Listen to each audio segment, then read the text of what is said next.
പരിശുദ്ധ പരമദിവ്യകാരുണ്യത്തിന് ആരാധനയും സ്തുതിയും പുകഴ്ചയും ഉണ്ടായിരിക്കട്ടെ. പരിശുദ്ധ പരമദിവ്യകാരുണ്യത്തിന് ആരാധനയും സ്തുതിയും പുകഴ്ചയും ഉണ്ടായിരിക്കട്ടെ. പരിശുദ്ധ പരമദിവ്യകാരുണ്യത്തിന് ആരാധനയും സ്തുതിയും പുകഴ്ചയും ഉണ്ടായിരിക്കട്ടെ.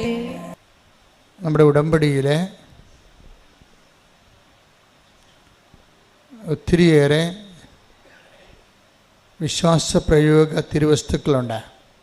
അപ്പോൾ ഓരോ തലമുറയിൽ ഉള്ള ആൾക്കാരോട് എല്ലാം ഇടയ്ക്കിടയ്ക്ക് ഇത് വിശ്വാസ പ്രയോഗ തിരുവസ്തുക്കളെക്കുറിച്ച് പറയണം. അല്ലെങ്കിൽ ഈ ധ്യാനം നമ്മൾ കണ്ടുവരുമ്പോഴിത് ബാക്കിലായി കഴിഞ്ഞാൽ പുതിയ ഉടമ്പടി എടുക്കുന്ന ആൾക്കാർക്ക് ചിലപ്പോൾ അതിൻ്റെ സാക്ഷരത കിട്ടത്തില്ല. കാര്യം ഉടമ്പടി വർക്ക് ചെയ്യണത് നമ്മുടെ അനുഭവങ്ങൾ അറിവിന് അനുപാതികമായിരിക്കും.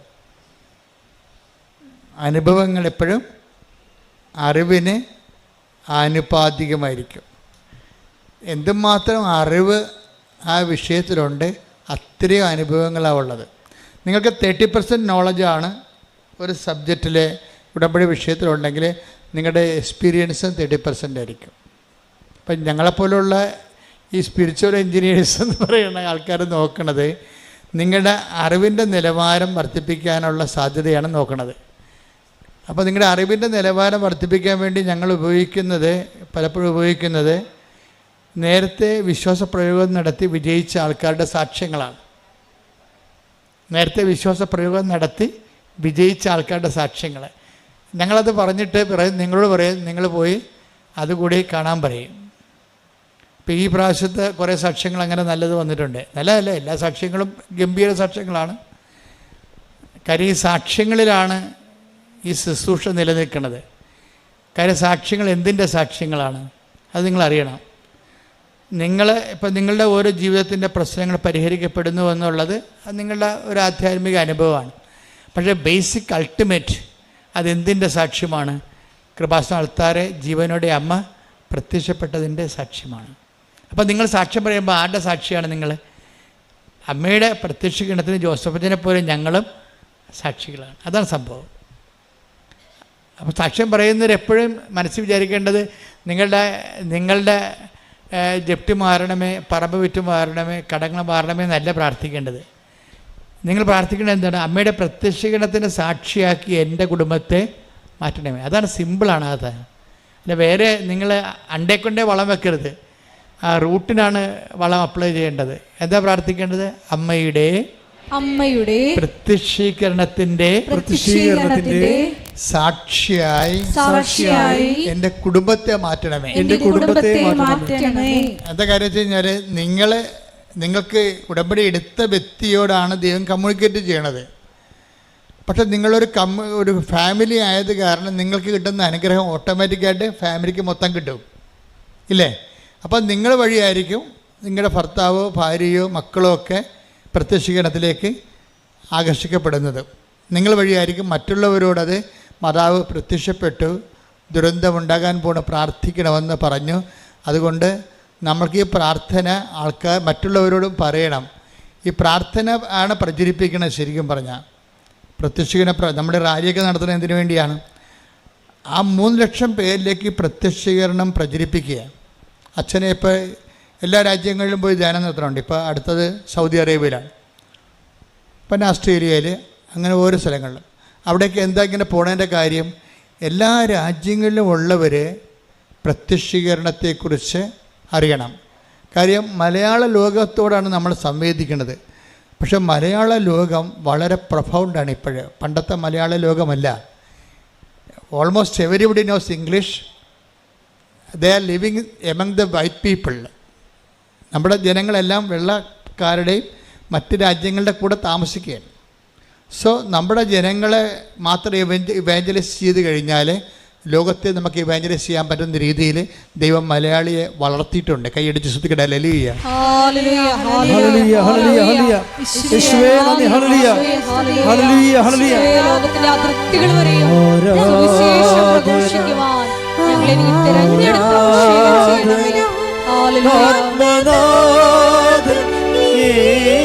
യേശുവേ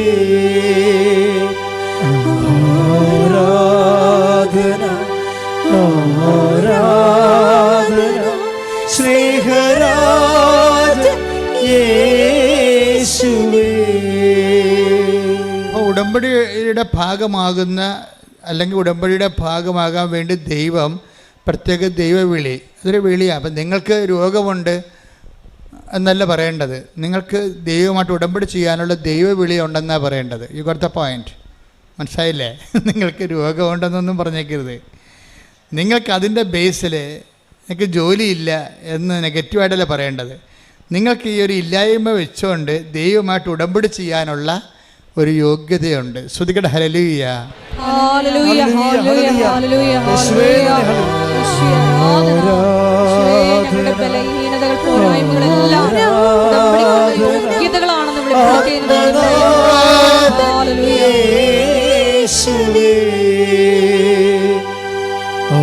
ആരാധന ആരാധന സ്നേഹരാജൻ യേശുവേ. ചില ആൾക്കാർ ജീവിതത്തിൽ പറയും, എൻ്റെ അച്ചോ ഞാൻ അടുത്ത് ആ വിഷയത്തിൽ എൻ്റെ മതിയും കൊതിയും വന്നിരിക്കുകയാണ്. ചിലപ്പോൾ അവർക്ക് ഇൻട്രസ്റ്റ് ഉള്ള കാര്യമായിരിക്കും, ചിലപ്പോൾ ഭക്ഷണം കഴിക്കുന്ന ആൾക്കാരായിരിക്കും, അത് ഭക്ഷണത്തോട് ഇൻട്രസ്റ്റ് ഉള്ള ആളായിരിക്കും, ചിലപ്പോൾ സിനിമയോട് ഇൻട്രസ്റ്റ് ഉള്ള ആളായിരിക്കും, ചിലർക്ക് പാട്ട് കേട്ട് ഇൻട്രസ്റ്റ് ഉള്ള, ചിലർക്ക് കുഞ്ഞുങ്ങളെ വളർത്തുന്നതിൽ ഭയങ്കര ഇൻട്രസ്റ്റ് ഉള്ള ആൾക്കാരുണ്ട്. ഒരു തട്ട് കിട്ടണവരെ നമുക്കെല്ലാം ഇൻട്രസ്റ്റ് ആയിരിക്കും. എല്ലാത്തിലും തട്ടിരിപ്പുണ്ടേ, അറിയാതെ ഒന്നും ചാടി വീടേക്കരുത്, അമിതമായ ആവേശം ഒന്നിനും കാണിക്കരുത്. എല്ലാത്തിലും തട്ടിരിപ്പുണ്ട്. എന്താ കാര്യം വെച്ച് കഴിഞ്ഞാൽ, നമ്മുടെ ഭൂമി ദൈവം ഡിസൈൻ ചെയ്തപ്പോൾ സ്വർഗത്തെ പ്രീസപ്പോസ് ചെയ്തുകൊണ്ടാണ് ഡിസൈൻ ചെയ്തിരിക്കുന്നത്. പറഞ്ഞ മനസ്സിലായില്ലേ? നമ്മുടെ ഭൂമിയും അതിലുള്ള മനുഷ്യൻ്റെ വാഴ്വും ദൈവം ക്രമീകരിച്ചപ്പോൾ സ്വർഗത്തെ പ്രീസപ്പോസ് ചെയ്തിട്ടുണ്ടാണ്. അതായത് സ്വർഗത്തെ അവലംബമാക്കിയിട്ടാണ് നമ്മുടെ ഇവിടുത്തെ ജീവിതം ദൈവം ഡിസൈൻ ചെയ്തിരിക്കുന്നത്. അതുകൊണ്ട് തന്നെ നിങ്ങൾക്ക് ഇവിടെ സ്വർഗം ഉണ്ടാക്കാമെന്നുള്ള ഐഡിയ ആ വെള്ളം വാങ്ങി വെച്ചാൽ മതി, നടക്കത്തില്ല. അതുകൊണ്ട് നിങ്ങൾക്ക് എന്നാ പറ്റണമെന്ന് വെച്ച് കഴിഞ്ഞാൽ, നിങ്ങൾ അമിതമായ ആവേശ സ്നേഹങ്ങൾ പിള്ളേരോട് കാണിച്ചാൽ കുറച്ച് കഴിയുമ്പോൾ, അവർ കല്യാണം കഴിച്ച് കഴിയുമ്പോൾ നിങ്ങൾക്ക് അവർ തട്ട് കിട്ടി കഴിയുമ്പോൾ മനസ്സിലാവും, വെറുതെ ആവശ്യമില്ലാതെ അതൊക്കെ എല്ലാത്തിനും. ഇത് തന്നെ ഭർത്താവിനോട് കാണിക്കുന്ന സ്നേഹവും, ഇത് തന്നെ ഭാര്യയോട് കാണിക്കുന്ന സ്നേഹവും, ഇനി നിങ്ങളുടെ പ്രൊഫഷനോട് കാണിക്കുന്ന സ്നേഹവും എല്ലാം ദൈവത്തിൻ്റെ സ്നേഹത്തെ കണ്ടറിയണവരെ ബാക്കി എന്തിനും നമുക്ക് മതിയും കൊതിയും വരും, തീർന്നെന്ന് പോകും. ആൾക്കാർ പറയും, ഓ മതിയും കൊതിയും തീർന്ന്. എന്നിട്ട് അങ്ങനെ നിങ്ങൾ തലയെ കൈ വെച്ചുകൊണ്ട് പറയും, ഓ അതിന് ഞാൻ മതിയും കൊതിയും തീർന്നിരിക്കണമെന്ന് പറയും. എന്താ ഭൂമിയുടെ അവസ്ഥ അതാ. ഇനി മതിയും കൊതിയും തീരാത്ത ഒരു സംഭവം എന്ന് പറയുന്നത് ദൈവത്തോടുള്ള സ്നേഹമാണ്. ഞാൻ നിങ്ങളോട് പറയുന്നു, നിങ്ങൾ ഉടമ്പടി ചെയ്യുന്നു, നിങ്ങളുടെ വിശ്വാസം വേണമെന്ന് ഞാനൊരിക്കലും പറയില്ല. You must not have faith. നിങ്ങൾക്ക് വിശ്വാസം ആവശ്യമില്ല, കാര്യം ദൈവത്തിന് അത് ആവശ്യമില്ലാത്തത് കൊണ്ടാണ്. നിങ്ങൾക്ക് വിശ്വാസം ആവശ്യമില്ല, എന്താ കാര്യം? ദൈവത്തിനത് ആവശ്യമില്ലാത്തത് കൊണ്ടാണ്. എന്താ കാര്യം? നമ്മുടെ വിശ്വാസത്തിലല്ല ദൈവം ജീവിക്കുന്നത്, ആണോ? അല്ല. നമ്മുടെ വിശ്വാസത്തിലേക്ക് ദൈവം ഉണ്ടാകുക. അപ്പം നമ്മുടെ വിശ്വാസത്തിലല്ല ദൈവത്തിൻ്റെ നിലനിൽപ്പ്. പിന്നെ എന്താ നമുക്ക് വേണ്ടത്? വിശ്വാസം ഒരു കിൻഡർ ഗാർട്ടൻ പരിപാടിയാണ്. എന്ന് വെച്ച് കഴിഞ്ഞാൽ നഴ്സറി കുഞ്ഞുങ്ങൾ ഇല്ലേ, മാങ്ങ എന്നൊരു പടം കാണിച്ചിട്ട് അവിടെ മാംഗോ എന്ന് എഴുതി വെക്കും അല്ലേ? അതാണ് വിശ്വാസത്തിൻ്റെ നിലവാരം. അത്രേ ഉള്ളൂ. എ ബി സി ഡി നോളജാണ് വിശ്വാസം എന്ന് പറയണത്. നിങ്ങൾ ഓരോ കാര്യം ചെയ്യുമ്പോഴും ഉടമ്പടി ഇതൊന്നും വർക്കൗട്ട് ചെയ്ത്, വിശ്വാസം ഒന്നും ഉടമ്പടി വർക്കൗട്ട് ചെയ്തില്ല. എന്ന് വെച്ച് കഴിഞ്ഞാൽ ഉടമ്പടിയിൽ ഉപയോഗിക്കുന്നത്, ഇപ്പം നമ്മൾ അച്ഛനെപ്പോഴും പറയത്തില്ലേ, മണ്ണെണ്ണ, ചില സ്റ്റൗവിലൊക്കെ മണ്ണെണ്ണ മതി അല്ലേ? വിറകുണ്ട്, നമ്മൾ വിറക് ഉപയോഗിച്ചിരുന്നതാണ്. അതിനുശേഷം നമ്മൾ മണ്ണെണ്ണ സ്റ്റൗവൊക്കെ ഉപയോഗിക്കാൻ തുടങ്ങി ഇല്ലേ? അപ്പോൾ അതിന് ശേഷമാണ് നമ്മൾ പിന്നീട് ഗ്യാസിലോട്ടൊക്കെ കൺവേർട്ട് ചെയ്ത് വന്നു. പിന്നീട് അത് കറണ്ടിലേക്ക്. അപ്പോൾ ഊർജത്തിൻ്റെ സ്രോതസ്സുകൾ വ്യത്യാസപ്പെടുന്നുണ്ടല്ലേ? ആദ്യം വിറക്, പിന്നെ മണ്ണെണ്ണ, പിന്നെ അത് കഴിഞ്ഞിട്ട് ശേഷം നമ്മൾ ഗ്യാസ് ഉപയോഗിച്ചു, ഇപ്പോൾ നമ്മൾ കറണ്ട് ഉപയോഗിക്കുന്നു. അപ്പോൾ ഊർജ്ജം ഇങ്ങനെ മാറി, പെട്ടെന്നാണ് ഈ ഊർജ്ജമാറ്റം അടുക്കളയിൽ സംഭവിക്കുന്നത്. ഇതുപോലെ തന്നെയാണ് ഈ ഉടമ്പടിയിൽ വരുമ്പോൾ നമ്മൾ വിറക് ഉപയോഗിക്കാൻ പറ്റത്തില്ല, പണ്ടത്തെ വിശ്വാസം ഉപയോഗിക്കാൻ പറ്റത്തില്ല. അതിന് കുറേ കരിയും പുകയൊക്കെ ഉണ്ടാകും, അതാണ് പ്രശ്നം. പിന്നെ അതിൻ്റെ അകത്ത് ഉപയോഗിക്കുന്നത് പ്രത്യാശയമല്ല, അതിൻ്റെ അകത്ത് നമുക്ക് ഇത് കഴിഞ്ഞ് പിന്നെ മണ്ണെണ്ണ ഉപയോഗിക്കാൻ പറ്റുന്നുണ്ട്. അതിൻ്റെ അകത്ത് ഉപയോഗിക്കുന്നത് അതായത് റിഫൈൻഡ് ലവ് ആണ്. ലവ് അല്ല ശരിക്കും പറഞ്ഞാൽ ഉടമ്പടി ഉപയോഗിക്കേണ്ടത്, റിഫൈൻഡ് ലവ് ആണ്. റിഫൈൻഡ് ലവ് എന്ന് പറഞ്ഞാൽ എന്താണ്? ശുദ്ധീകരിച്ച സ്നേഹം. പറഞ്ഞ മനസ്സിലായില്ലേ? റിഫൈൻഡ് ലവ്, ശുദ്ധീകരിച്ച സ്നേഹം. ഈ ശുദ്ധീകരിച്ച സ്നേഹമാണ് നമ്മൾ ഉടമ്പടിയിൽ ഉപയോഗിക്കേണ്ടത്. അപ്പോഴാണ് ഈ സാധനം പെട്ടെന്ന് കത്തണത്. അപ്പോൾ നിങ്ങൾ ഓർക്കും എന്താണ് ശുദ്ധീകരിച്ച സ്നേഹമെന്ന്. ഞാൻ കഴിഞ്ഞ ദിവസങ്ങൾ ഒന്ന് ശ്രദ്ധിച്ച മക്കളെ, യേശുവേ സ്തോത്രം, ഹല്ലേലൂയ, ഹല്ലേലൂയ, ഹല്ലേലൂയ, ഹല്ലേലൂയ. യേശുവേ നന്ദി, യേശുവേ സ്തുതി. ഹല്ലേലൂയ, ഹല്ലേലൂയ, ഹല്ലേലൂയ, ഹല്ലേലൂയ. യേശുവേ ആരാധന, ആരാധന, ആരാധന. യേശുവേ നന്ദി, മഹത്വം, മഹത്വം, മഹത്വം.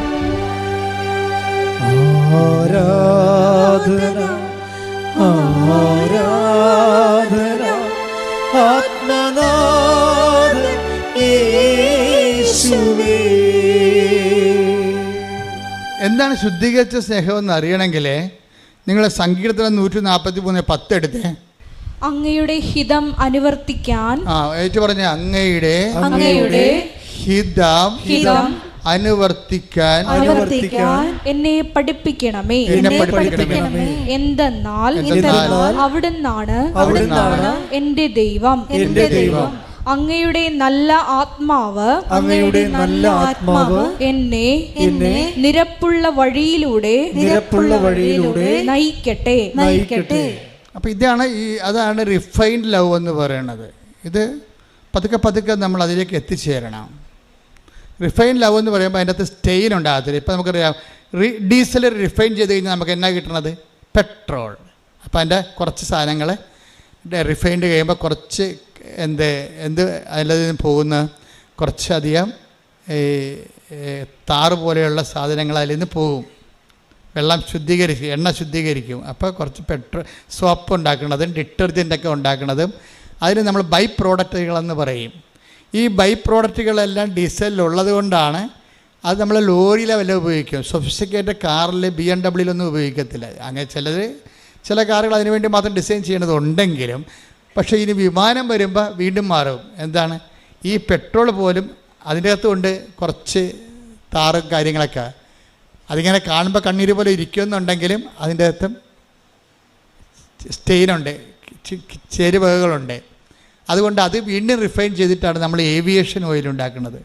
നമ്മുടെ ഡിസ്റ്റിൽഡ് വാട്ടർ പോലെ ക്രിസ്റ്റൽ ക്ലിയർ ആയിരിക്കും ഏവിയേഷൻ ഓയിൽ. ഈ ഏവിയേഷൻ ഓയിലിലേക്കുള്ള ഈ താറിൻ്റെ വളർച്ചയില്ലേ, താറാണല്ലോ പിന്നീട് ഡീസലായിട്ടും പിന്നീട് പെട്രോളായിട്ടും പിന്നീട് ഏവിയേഷൻ ഓയിലായിട്ടും വരുമ്പോൾ ഈ താറ് ഇങ്ങനെ റിഫൈൻ ചെയ്തിട്ട് വരണത് ഈ ഡിസ്റ്റിൽഡ് വാട്ടർ, നമ്മുടെ കുത്തുവെക്കുമ്പോൾ ഉപയോഗിക്കുന്ന വെള്ളമില്ലേ, ഇഞ്ചക്ഷൻ വെള്ളത്തിൻ്റെ അതേ ക്രിസ്റ്റൽ ക്ലിയറിലേക്ക് ഈ റിഫൈൻഡ് വരും. ഇതാണ് ഇതാണ് റിഫൈൻഡ് എന്ന് പറയുന്നത്, ശുദ്ധീകരിച്ച സ്നേഹം. കാര്യം നമ്മളുടെ എല്ലാ ദൈവസ്നേഹത്തിലും നമ്മളുടെ ആത്മാവുണ്ട് അതിൻ്റെ അകത്ത്. ഇപ്പം നമ്മൾ ദൈവത്തെ സ്നേഹിക്കുന്നു. ഇപ്പോൾ പശുവിനെ നമ്മൾ സ്നേഹിക്കുന്നു അല്ലേ? പശുവിനെ നമ്മൾ സ്നേഹിക്കുന്നത്, പശുവിനെ തടകും നമ്മൾ. പശുവിൻ്റെ വായിക്കൊണ്ട് കൈ വെച്ച് കൊടുക്കും, അത് നമ്മളെ നക്കും അല്ലേ? അപ്പോൾ കുഞ്ഞുങ്ങൾ തന്നെ, കാര്യം അതിനൊക്കെ ഔഷധ ശക്തി ഉണ്ടല്ലോ. അപ്പോൾ കുഞ്ഞുങ്ങൾ തന്നെ അതിൻ്റെ പിടിച്ച് പ്രസവിച്ച പശുവിൻ്റെ കുഞ്ഞുങ്ങളെ ഇടിച്ചതിൽ താഴെ വീണ് കഴിഞ്ഞാൽ ഉടനെ അമ്മ പശു എന്നാ ചെയ്യണത്? തല വളച്ചിട്ട് അതിൻ്റെ മുട്ട നക്കി കൊടുക്കണുണ്ടല്ലേ? അതിനത് വേദന സംഹാരിയാണത്. ശരിക്കും പറഞ്ഞാൽ അമ്മമാർക്ക് ദൈവം കൊടുത്തിരിക്കുന്ന ഒരു പ്രത്യേക കഴിവാണത്, പ്രകൃതി മൊത്തം ഉണ്ട്. അപ്പോൾ ഇത് ഇങ്ങനെ നമ്മളിപ്പോൾ പശുവിനെ സ്നേഹിക്കുന്നത്. അപ്പോൾ എന്തുകൊണ്ടാണ് സ്നേഹിക്കണത്? പശു നമുക്ക് പാല് തരുന്നു. നാട്ടുകാരുടെ വീട്ടിൽ പോയി എന്ത് പാലാണ് തരണം നമുക്കറിയത്തില്ലല്ലോ. അപ്പോൾ അതുകൊണ്ട് നമുക്ക് ശുദ്ധമായ പാല് കിട്ടാൻ വേണ്ടി നമ്മൾ പശുവിൻ്റെ ഇടയ്ക്ക് നമ്മൾ സ്നേഹിക്കുന്നു. പശുവിന് പുല്ല് കൊടുക്കുന്നു, കാടി കൊടുക്കുന്നു, കാറ്റിൽ കൊടുക്കുന്നു, ഓക്കെ കൊടുക്കുന്നു, പുഷ്ടി കൊടുക്കുന്നു. അങ്ങനെ ഓരോ സാധനം കൊടുത്തിട്ട് നമ്മുടെ പാല് കൂടുന്നുണ്ടോ നമ്മൾ നോക്കുന്നു, അളന്ന് നോക്കുന്നു, എന്നിട്ട് പിന്നെ കലക്കി നോക്കുന്നു, പിന്നെ ഗ്ലാസ്സിലെടുത്തിട്ട് കുലുക്കി നോക്കുന്നു. കാര്യം എന്താ? അതായത് ഈ പാലിൻ്റെ തടിപ്പ് കുറഞ്ഞാൽ കൂടിയെന്നറിയാൻ വേണ്ടി കുലുക്കി നോക്കും. അപ്പോൾ തടിപ്പുള്ള പാലുണ്ടാകും. അപ്പോൾ അങ്ങനെ വരുമ്പോൾ ഇതിനെല്ലാം നമ്മൾ ശ്രദ്ധിക്കും. എന്നിട്ട് നമ്മൾക്ക് അതനുസരിച്ച് നമ്മൾ ഓക്കെ മാറ്റിയെടുത്ത് പുഷ്ടിയാക്കി മാറ്റും. ചിലപ്പോൾ പുളിങ്കുരു കൊടുക്കും, ഇടിച്ചു കൊടുക്കും, പിണ്ണാക്ക്. ഇതെല്ലാം നമ്മുടെ ഉദ്ദേശം പാല് കട്ടിയുള്ളതായിരിക്കണം, ശുദ്ധിയുള്ളതായിരിക്കണം എന്നാണ്. അപ്പോൾ നമ്മൾ സ്നേഹിക്കുകയാണ് ആരെയാണ്? പശുവിനെ പുഷ്ടി കൊടുത്തും ഓക്കെ കൊടുത്തും സ്നേഹിക്കുക. നിങ്ങൾ ഓക്കെ കൊടുക്കുന്നതിന് പകരം ദൈവത്തിന് ഉടമ്പടി കൊടുക്കുകയാണ്. അത്രേ ഉള്ള വ്യത്യാസം. എന്താ കാര്യം? നമുക്ക് വല്ല 10 മാർക്ക് കൂടുതൽ കിട്ടണം. മനസ്സിലായില്ലേ? പശുവിന് ഓക്കെ കൊടുക്കുന്നതിന് പകരം ദൈവത്തിന് നിങ്ങൾ ഉടമ്പടി കൊടുത്തിട്ട് അതനുസരിച്ച് ചെയ്യാൻ നോക്കുന്നു. ഉദ്ദേശം എന്താ? ഉദ്ദേശം നമുക്ക് നമ്മുടെ ജപ്തി നടപടി മാറണം. അപ്പോൾ ഇതിൻ്റെ അകത്തെല്ലാം നമ്മുടെ ഒരു ആഗ്രഹം കിടക്കുന്നുണ്ട്. ദൈവത്തിൻ്റെ കാര്യമാണെങ്കിൽ പോലും നമ്മുടെ ഒരു ആഗ്രഹം കിടപ്പുണ്ട്. ഇവിടെ ഓരോരുത്തരും ദൈവഹിതത്തിന് യാതൊരു പ്രസക്തിയുമില്ല. നമ്മുടെ ഹിതത്തിന് മാത്രമേ പ്രസക്തിയുള്ളൂ. അതുകൊണ്ടാണ് സങ്കീർത്തനം പറയണത്. ഒന്നിന് വായിച്ച് 143:10 ഒന്ന് വായിച്ച്. അങ്ങയുടെ ഹിതം അനുവർത്തിക്കാം. അതാണ് പ്രശ്നം. ഒരു പ്രൊവിഷൻ എപ്പോഴും അതിനിട്ടേക്കണം. എന്താണ് എന്ന് പറഞ്ഞ് അങ്ങയുടെ ഹിതം അനുവർത്തിക്കാൻ എന്നെ പഠിപ്പിക്കണമേ. എങ്ങനെ പഠിപ്പിക്കും? അനുഭവങ്ങളാണ് അധ്യാപകൻ. അനുഭവങ്ങളിലൂടെ പഠിക്കാൻ പറ്റത്തുള്ളൂ നമുക്ക്. അപ്പോൾ ഈ അനുഭവങ്ങൾ വരുമ്പോൾ ചില അനുഭവങ്ങൾ എല്ലാം നമ്മുടെ ഹിതം പോലെ എടുക്കരുത്. നിങ്ങളെ മനസ്സിലായില്ലേ? 6 നിയോഗങ്ങൾ ഇട്ടാൽ ഒരു 2 എണ്ണമെങ്കിലും നിങ്ങൾ ദൈവത്തിന് ഓപ്ഷൻ വെക്കണം. മനസ്സിലായ? അതാണ് ആ സങ്കീർത്തനം പറയണത്. എന്താ പറയണത്? അങ്ങയുടെ ഹിതം അനുവർത്തിക്കാൻ എന്നെ പഠിപ്പിക്കണമേ. അപ്പം പഠിപ്പിക്കണം എന്ന് വെച്ച് കഴിഞ്ഞാൽ ദൈവം പഠിപ്പിക്കണം എങ്ങനെയാണ്? അനുഭവങ്ങളിലൂടെയാണ് പഠിപ്പിക്കത്തുള്ളൂ. അല്ലാതെ ദൈവം വന്ന് നേരിട്ട് ഇങ്ങോട്ട് വന്നിട്ട് ഓട്ടോറിക്ഷ വന്ന് ഇറങ്ങിയിട്ട് നമ്മളെ പഠിക്കുക, പുസ്തകം സ്ലൈറ്റ് വിടുക എന്ന് പറഞ്ഞ് പഠിപ്പിക്കുക ഇല്ല. We will get A experience. നമ്മുടെ എക്സ്പീരിയൻസിൽ നിന്നാണ് നമ്മൾ ദൈവത്തിൻ്റെ ഹിതം അനുവർത്തിക്കാൻ പഠിക്കണത്. ഇപ്പം നിനക്ക് 16 കൊല്ലം മക്കളില്ല, ഓക്കെ. 16 കൊല്ലം മക്കളില്ല എന്ന് പറഞ്ഞ് നീ ഉടമ്പടിയും എടുത്തിട്ടുണ്ട്, എല്ലാ കാര്യങ്ങളും ചെയ്യുന്നുണ്ട്, ഓക്കെ. പക്ഷേ നീ നോക്കി നിൽക്കുമ്പോൾ ഇപ്പം ഇന്നലെ കഴിഞ്ഞ ദിവസം ഒരു സാക്ഷ്യം ഉണ്ടായി. എന്ത് സാക്ഷ്യം എന്ന് വെച്ച് കഴിഞ്ഞാൽ, ആദ്യമായിട്ടാണ് എനിക്ക് അങ്ങനെ ഒരു സാക്ഷ്യം എന്ന് പറഞ്ഞത്. അത് വെച്ച് കഴിഞ്ഞാൽ അവർക്ക് 25 വർഷമായിട്ട് മക്കളില്ല. എന്നെ തൊട്ടൊരു സാക്ഷ്യമാണത്. 25 വർഷമായിട്ട് അവർക്ക് മക്കളില്ല. അപ്പോൾ അവരെ സംബന്ധിച്ചിടത്തോളം ഉള്ള ഒരു പ്രശ്നം വെച്ച് കഴിഞ്ഞാൽ അണ്ട ഉൽപ്പാദനം നിലച്ചിരിക്കുന്നു. വയസ്സ് 42 ആയി. എന്നാലും 42 വയസ്സിന് മുമ്പ് തന്നെ അണ്ടം അവർക്ക് ഉൽപ്പാദിപ്പിക്കുന്നില്ല. അണ്ടം ഉൽപ്പാദിപ്പിക്കുന്നില്ല എന്ന് പറയുമ്പോൾ തന്നെ ഇനി ഉള്ള ഓപ്ഷൻ എന്താണ്? അടുത്ത ഒരു സ്ത്രീയുടെ അണ്ടം വിലക്ക് വാങ്ങിക്കണം. എന്നിട്ട് ഈ ഭർത്താവിൻ്റെ ബീജവുമായിട്ട് ചേർത്തിട്ട് ടെസ്റ്റ് ട്യൂബിൽ ഇവരുടെ ഗർഭപാത്രത്തിൽ നിക്ഷേപിക്കണം. അവർ 8 ലക്ഷം രൂപ തൊട്ട് 5 ലക്ഷം രൂപ വരെയുള്ള ചിലവുണ്ട് അതിന്. അപ്പോൾ അവരോട് പറയും, നിങ്ങൾക്ക് ഇതേ ഉള്ളു മാർഗം എന്ന് പറയും, ഇതേ ഉള്ളു മാർഗം എന്ന് പറയും. അപ്പോൾ അവർ പറയും, ഞങ്ങൾക്ക് അതിനുള്ള പൈസ ഇല്ലെന്ന് അവർ പറയണത്. അതിന് ഞങ്ങൾക്കറിയാം, അത് നടന്നാൽ തന്നെ കൊച്ചിനെ കിട്ടണമെന്ന് നിർബന്ധമില്ലാത്തത്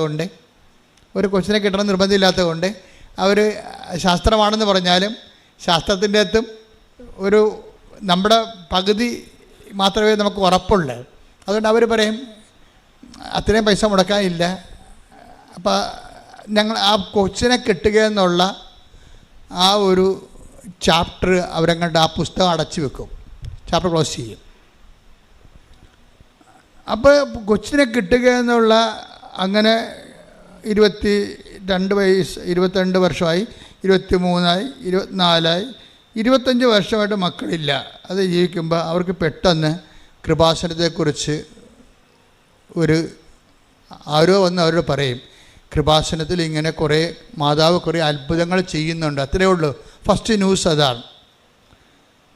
അപ്പോൾ അവരെ സംബന്ധിച്ചിടത്തോളം അവർ ഇവിടെ വന്ന് അത് യൂട്യൂബിൽ കയറി നോക്കുമ്പോൾ അതെല്ലാം സത്യമാണെന്ന് മനസ്സിലാകുമ്പോൾ അവർക്കും തോന്നും എന്നാൽ ഒന്ന് പോയി നോക്കാമെന്ന് പറയും. അവരങ്ങനെ പോയി നോക്കാൻ വേണ്ടി ആദ്യം വന്ന് ഇവിടെ കണ്ടു കേട്ടു, അവർ പോയി. പിന്നീട് ഒരു പ്രാവശ്യം കൂടി വരാൻ തോന്നി, അങ്ങനെ വന്നു.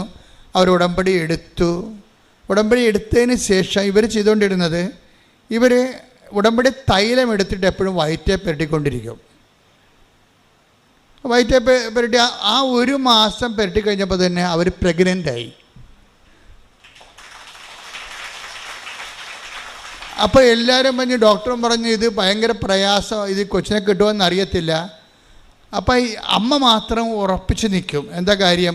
കൊച്ചിനെ മനുഷ്യൻ കൊടുത്തതല്ലല്ലോ, പരിശുദ്ധ അമ്മ കൊടുത്തതല്ലേ. അപ്പോൾ റിസ്ക് മുഴുവനും അമ്മയുടെ കയ്യിലാണ്. അപ്പോൾ പണ്ട് ഈ കൃപാസനത്തിനെതിരെ ഒത്തിരിയേറെ ആക്ഷേപങ്ങളുണ്ടായപ്പോൾ ഞാൻ ഉറച്ചു നിന്ന ഒറ്റ പോയിൻ്റ്, ഞാൻ അമ്മയെ നേരിട്ട് കണ്ടതാണല്ലോ. അപ്പോൾ എനിക്ക് എന്നെ തന്നെ വഞ്ചിക്കാൻ പറ്റത്തില്ലല്ലോ. അപ്പോൾ അതുകൊണ്ട് ആ ഒരു ഉറപ്പ് മാത്രമേ എനിക്ക് ഉണ്ടായിരുന്നുള്ളൂ. നിങ്ങൾക്ക് കിട്ടിയ സാക്ഷ്യങ്ങളെന്നൊക്കെ പറഞ്ഞത് വേണമെങ്കിൽ ആർക്ക് വേണമെങ്കിൽ എഴുതി തള്ളാം, പക്ഷേ ചില സാക്ഷ്യങ്ങൾ. പക്ഷേ എന്നെ സംബന്ധിച്ചിടത്തോളം ഇവിടെ നിൽക്കുന്ന സമയത്ത് തന്നെ ആരോ പുറകെ നിൽക്കണമെന്ന് എനിക്ക് തോന്നി. ഞാൻ തിരിഞ്ഞു നോക്കുകയും കാണുന്നത് ഇതുപോലെ സിൽവർ ഗ്രേയിൽ സമയഘടികാരം നെഞ്ചിൽ ചാർത്തിയാണ് അമ്മ നിൽക്കുന്നത്. 10:08 സൂചി കാണിക്കുന്നുണ്ട്. അപ്പം ഞാൻ ഉടനെ, എനിക്ക് പേടിയൊന്നും തോന്നിയില്ല, വിസ്മയമാണ് തോന്നിയത്, സന്തോഷമാണ് തോന്നിയത്. ഞാൻ അതുപോലെ തിരിഞ്ഞ ആൾക്കാരോട് പറഞ്ഞു, ദേ അമ്മ നിൽക്കുന്നു,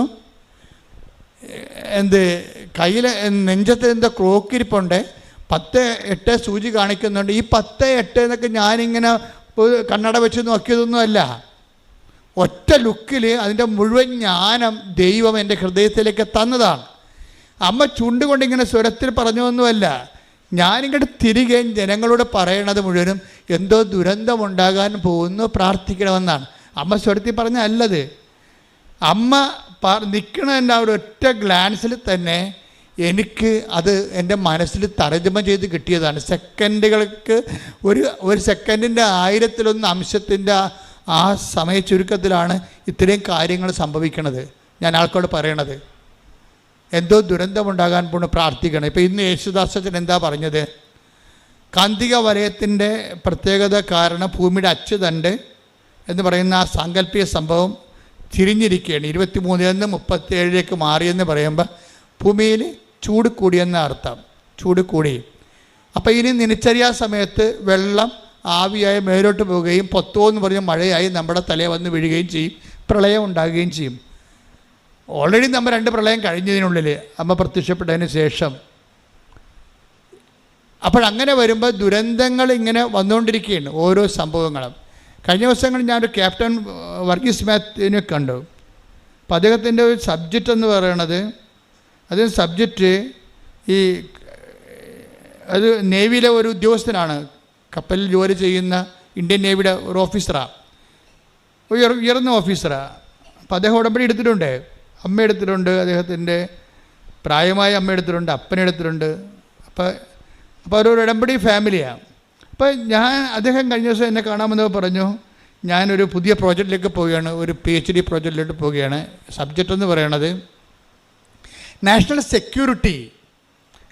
സെക്യൂരിറ്റി ആൻഡ് ക്ലൈമറ്റ് ചേഞ്ച് ആണ് എൻ്റെ സബ്ജക്റ്റ് എന്ന് പറയും.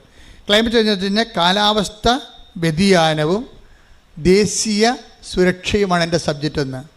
അപ്പം നേവിക്കാരുടെ സബ്ജക്റ്റ് എപ്പോഴും ദേശീയ സുരക്ഷയുമായ.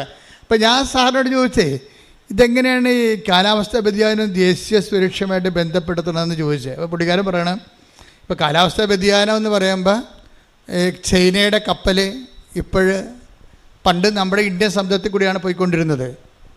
ഇപ്പം ചൈനയുടെ കപ്പൽ ഇപ്പോൾ കാനഡയിൽ നിന്ന് എടുക്കുന്ന ചരക്കുകൾ റഷ്യയുടെ വടക്ക് വശത്ത് കൂടി, അവിടെ മലയായിരുന്നു, ഇപ്പോൾ അവിടെ മലയില്ലാത്ത കാരണം ചൈന ഐസ് ബ്രേക്ക് ചെയ്യുന്ന പുതിയ കപ്പലുണ്ടാക്കിയിട്ട് ഈ ഐസിൻ്റെ അകത്ത് കൂടിയാണ് വരണത്.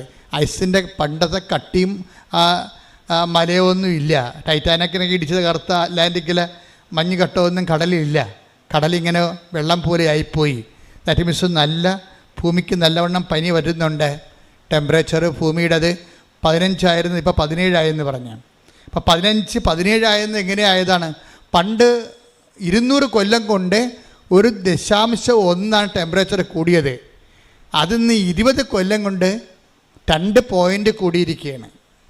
0.1 ടെമ്പറേച്ചർ കൂടിയത് 200 കൊല്ലം മുമ്പ്. ഇപ്പോഴത് 20 കൊല്ലം കൊണ്ട് 2 പോയിൻ്റ് കൂടി. വെച്ചാൽ 15 എന്നുള്ള ഭൂമിയുടെ സ്വാഭാവികമായ കോമൺ ടെമ്പറേച്ചർ 17 വന്നപ്പോൾ ധ്രുവപ്രദേശങ്ങൾ ഉരുകാൻ തുടങ്ങി. അപ്പം അങ്ങനെ വന്നു കഴിഞ്ഞാൽ തീരദേശത്ത് വെള്ളം കയറും. തീരദേശത്ത് വെള്ളം കയറി കഴിഞ്ഞാൽ ജനങ്ങളെ മാറ്റിപ്പാർപ്പിക്കേണ്ടി വരും. മാറ്റിപ്പാർപ്പിക്കേണ്ടി വന്നാൽ ആലപ്പുഴക്കാരെ കൊണ്ട് കോട്ടയത്ത് താമസിപ്പിക്കേണ്ടി വരും. അപ്പോൾ പിന്നെ ആലപ്പുഴ ആര് താമസിക്കും? അതാണ് പ്രശ്നം. ആലപ്പുഴ ആര് താമസിക്കും? ആലപ്പുഴ വേലിയിറക്കം വരുമ്പോൾ ഈ വേലി ഇറക്കം ഉണ്ടല്ലോ, ലൂണാറാണല്ലോ സംഭവം, ചന്ദ്രനാണല്ലോ വെള്ളത്തെ വെള്ളത്തെ കേന്ദ്രീകരിക്കുന്നതും വിടുന്നതും ആകർഷണം വേലി ചന്ദ്രഭൂമിയുടെ അടുത്തേക്ക് വരുമ്പോൾ വെള്ളം എല്ലാം കൂടി ചന്ദ്രൻ്റെ അടുത്തേക്ക് ചെല്ലും. അപ്പോൾ വേലി ഇറക്കം ഉണ്ടാവും. അപ്പോൾ വേറെ സ്ഥലത്ത് വെള്ളി കയറ്റം ഉണ്ടാവും. ചന്ദ്രൻ അവിടെ നിന്ന് മാറി പുറകോട്ട് വരുമ്പോൾ വെള്ളം താഴേക്ക് ഇറങ്ങി വരും. അപ്പോൾ 6 മണിക്കൂറാണ് ചന്ദ്രൻ്റെ മാറ്റം വരണത്. ഈ മാറ്റത്തിനുള്ളിൽ ആൾക്കാർ ഒഴിഞ്ഞുപോയ 12 കിലോമീറ്ററിലേക്ക് ഭീകരന്മാർ വരുമെന്നാണ് അവർ പറയണത്. അതാണ് വിഷയം. അതാണ് നാഷണൽ സെക്യൂരിറ്റി. മോയ്ക്ക് ആ പഠനം പോണ പോക്ക് കണ്ടില്ലേ? അവിടെ കള്ളക്കടത്തും ആയുധ വ്യാപാരവും ഒക്കെ നടക്കും. നമ്മുടെ ഗുജറാത്തിൻ്റെ തീരത്ത് നടന്ന പോലെ ഈ മേഖലയിൽ നടക്കും. അതാണ് national security, climate change and national security. ഒരു ഉയർന്ന നേവി ഓഫീസറിൻ്റെ പുതിയ പഠനങ്ങളിലെ സബ്ജക്റ്റുകളാണ്. അപ്പോൾ ഞാനിത് കേട്ടപ്പോൾ ഞാനോട് ദൈവമേ 2004 ഡിസംബർ 7-ാം തീയതി അമ്മ പറഞ്ഞത് എന്താ? ഈ ക്ലൈമറ്റ് ചേഞ്ചിൻ്റെ ഉടുപ്പാണ് ഇട്ടിരിക്കുന്നത്. കണ്ടില്ലേ? സിൽവർ ഗ്രേ കാർമേഘത്തിൻ്റെ കളറ്. എന്താണ്? ദുരന്തം ഉണ്ടാകാൻ പോണ്. പ്രാർത്ഥിക്കണം. ഈ പ്രത്യക്ഷീകരണത്തിൻ്റെ ഇന്ന് മുതൽ ഡിസംബർ 1-ാം തീയതി മുതൽ ആരംഭിക്കുകയാണ്. പ്രത്യക്ഷീകരണത്തിൻ്റെ ആ സന്ദേശം കൈമാറുന്ന ഇന്ന് മുതൽ ഡിസംബർ 7-ാം തീയതി വരെ ഉള്ള ദിവസങ്ങൾ നമുക്ക് പ്രാർത്ഥനയുടെ ദിവസങ്ങളാണ്. കാര്യം ദൈവം പറഞ്ഞിട്ട് ജനങ്ങളുടെ ജീവനും സ്വത്തും സംരക്ഷിക്കുക. നമുക്കിന്ന് യേശുദാസൻ പറഞ്ഞില്ലേ, ദൈവത്തിന് എല്ലാവരോടും പറയാൻ പറ്റത്തില്ല. ആരോട് പറയാൻ പറ്റും? ഈ ഭൂമിയിൽ 800 കോടി ജനങ്ങളുണ്ടെങ്കിൽ ഒരു 10-200 കോടിക്ക് മാത്രമേ ദൈവത്തിനെക്കുറിച്ച് ഒരു വിശ്വാസമുള്ളൂ. ബാക്കി 600 കോടിക്കും വിശ്വാസമില്ല. അപ്പോൾ വിശ്വാസം ഇല്ലാത്തവരോട് ദൈവം എന്ത് പറയാനാ? അപ്പോൾ വിശ്വാസം ഉള്ളവരോട് പറയുമ്പോഴേ ആ വിശ്വാസം ഉള്ളവരുടെ ഉത്തരവാദിത്വം ഈ ബാക്കി 600 കോടിയെ കൂടി സംരക്ഷിക്കേണ്ട വലിയ ഉത്തരവാദിത്വമാണ്. മനസ്സിലായില്ലേ? അതുകൊണ്ട് തന്നെ ഈ ദുരന്തത്തിൻ്റെ സന്ദേശം ഒരു ആഗോള സന്ദേശമാണിത്. അതാണ് സമയം കുറഞ്ഞിരിക്കുന്നു എന്നുള്ള സൂചനയാണ് സമയഘടികാരം നെഞ്ചിൽ ചാർത്തിയത്. ഇതൊന്നും സത്യം പറഞ്ഞാൽ അന്ന് എനിക്ക് അറിയാൻ പാടില്ലായിരുന്നു. ഇന്നിപ്പോൾ അമ്മ പറഞ്ഞതിന് ശേഷം സംഭവിക്കുന്ന ഓരോ സംഭവങ്ങളെക്കുറിച്ചൊക്കെ കാണുമ്പോഴാണ് സമയച്ചുരുക്കം കാണിക്കുന്ന ആളാണ് അമ്മ. സമയത്തിൻ്റെ അധികാരിയാണ്, സഞ്ചാരി മാതാവാണ്. ഓരോ സ്ഥലത്തും ദുരന്തം ഉണ്ടാകാൻ പോകുന്ന സ്ഥലത്ത് വിശ്വാസ ദുരന്തമായാലും ജീവിത ദുരന്തമായാലും യുദ്ധങ്ങളിലൂടെ ഉണ്ടാകുന്ന ദുരന്തമായാലും വിശ്വാസ പരാജയമായാലും വിപ്ലവമായാലും ഒക്കെ എവിടെയാണ് വിശ്വാസം തകർക്കപ്പെടുന്നത് അവിടെ അമ്മയുടെ സാന്നിധ്യമുണ്ട്. അതാണ് സഞ്ചാരം എന്ന് പറയണത്. സഞ്ചാരി മാതാവ് സമയത്തിൻ്റെ അധികാരി എന്ന് പറയണത്. മാതാവ് ബേസിക്കായിട്ട് സഞ്ചാരിയാണ്. പക്ഷേ കൃപാസന്ധ്യ വരുമ്പോൾ സമയത്തിൻ്റെ കൂടി അധികാരിയായിട്ടത് മാറുന്നു. എന്താണ്? സമയമായില്ല എന്നല്ല ഈശോ പറയണത്. കാനായില്ലേ? അപ്പോൾ അമ്മ എന്താ പറയണത്? അവൻ പറയണ പോലെ ചെയ്തുകൊണ്ട് സുവിശേഷ വിഹിതമായി ജീവിച്ചുകൊണ്ട് ദൈവത്തിൻ്റെ ഇടപെടലിൻ്റെ സമയം ചുരുക്കാൻ പറയുകയാണ്. അതാണ് ഉടമ്പടി. കൈയടിച്ച് ശ്രദ്ധിക്കട്ടെ. ഹല്ലേലൂയ, ഹല്ലേലൂയ, ഹല്ലേലൂയ, ഹല്ലേലൂയ, ഹല്ലേലൂയ, ആരാധന യേശുവേ, നന്ദി യേശുവേ, മഹത്വം. ശ്രദ്ധിക്കട്ടെ. ഹല്ലേലൂയ, ഹല്ലേലൂയ, ഹല്ലേലൂയ, യേശുവേ നന്ദി. ഹല്ലേലൂയ, ഹല്ലേലൂയ, ഹല്ലേലൂയ, ഹല്ലേലൂയ, യേശുവേ ആരാധന, ഹല്ലേലൂയ, ഹല്ലേലൂയ. സഞ്ചാരി മാതാവേ, കൃപയുടെ കൂടാരമേ, വാഗ്ദാന പേടകമേ, കൃപാസനത്തിൻ്റെ അമ്മേ, സഞ്ചാരി മാതാവേ, സഞ്ചാരി മാതാവേ, കൃപയുടെ കൂടാരമേ,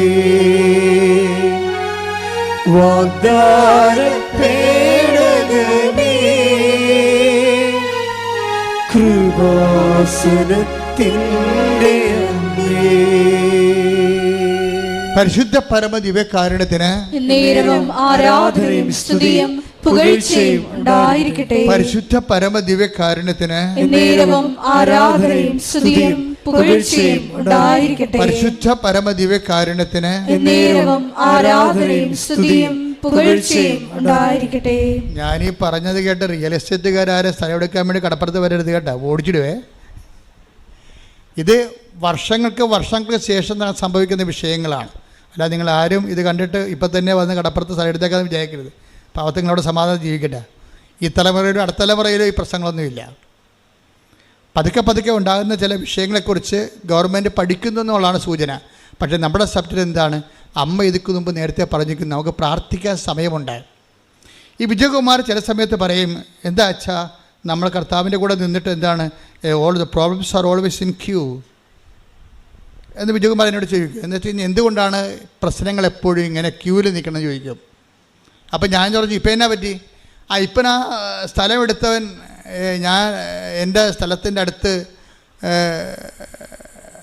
അത് അവിടെ സ്ഥലം റെസിഡൻഷ്യൽ ഏരിയ അല്ല, അല്ല എൻ്റെ അടുത്ത് റെസിഡൻഷ്യൽ ഏരിയ ഉണ്ട്, അതുകൊണ്ട് ഇത് സ്ഥലം കോറി സ്ഥലമാണ്, അതുകൊണ്ട് ഈ സ്ഥലം സ്വകാര്യ വ്യക്തിയിലെടുക്കരുത്, ഗവൺമെൻറ്റിൻ്റെ പ്രൊജക്റ്റിലുള്ള ഏരിയ ആണെന്ന് പറഞ്ഞിട്ട് കേസ് കൊടുത്തിരിക്കുകയാണ്, അപ്പോൾ എൻ്റെ കാശെല്ലാം പോയെന്ന് പറഞ്ഞു. അപ്പോൾ ഞാൻ സാറിനോട് ചോദിച്ചൊരു കാര്യം എന്ന് വെച്ച് കഴിഞ്ഞാൽ എന്തുമാത്രം ടൈമുണ്ട് ബാക്കിയെന്ന് ചോദിച്ചു.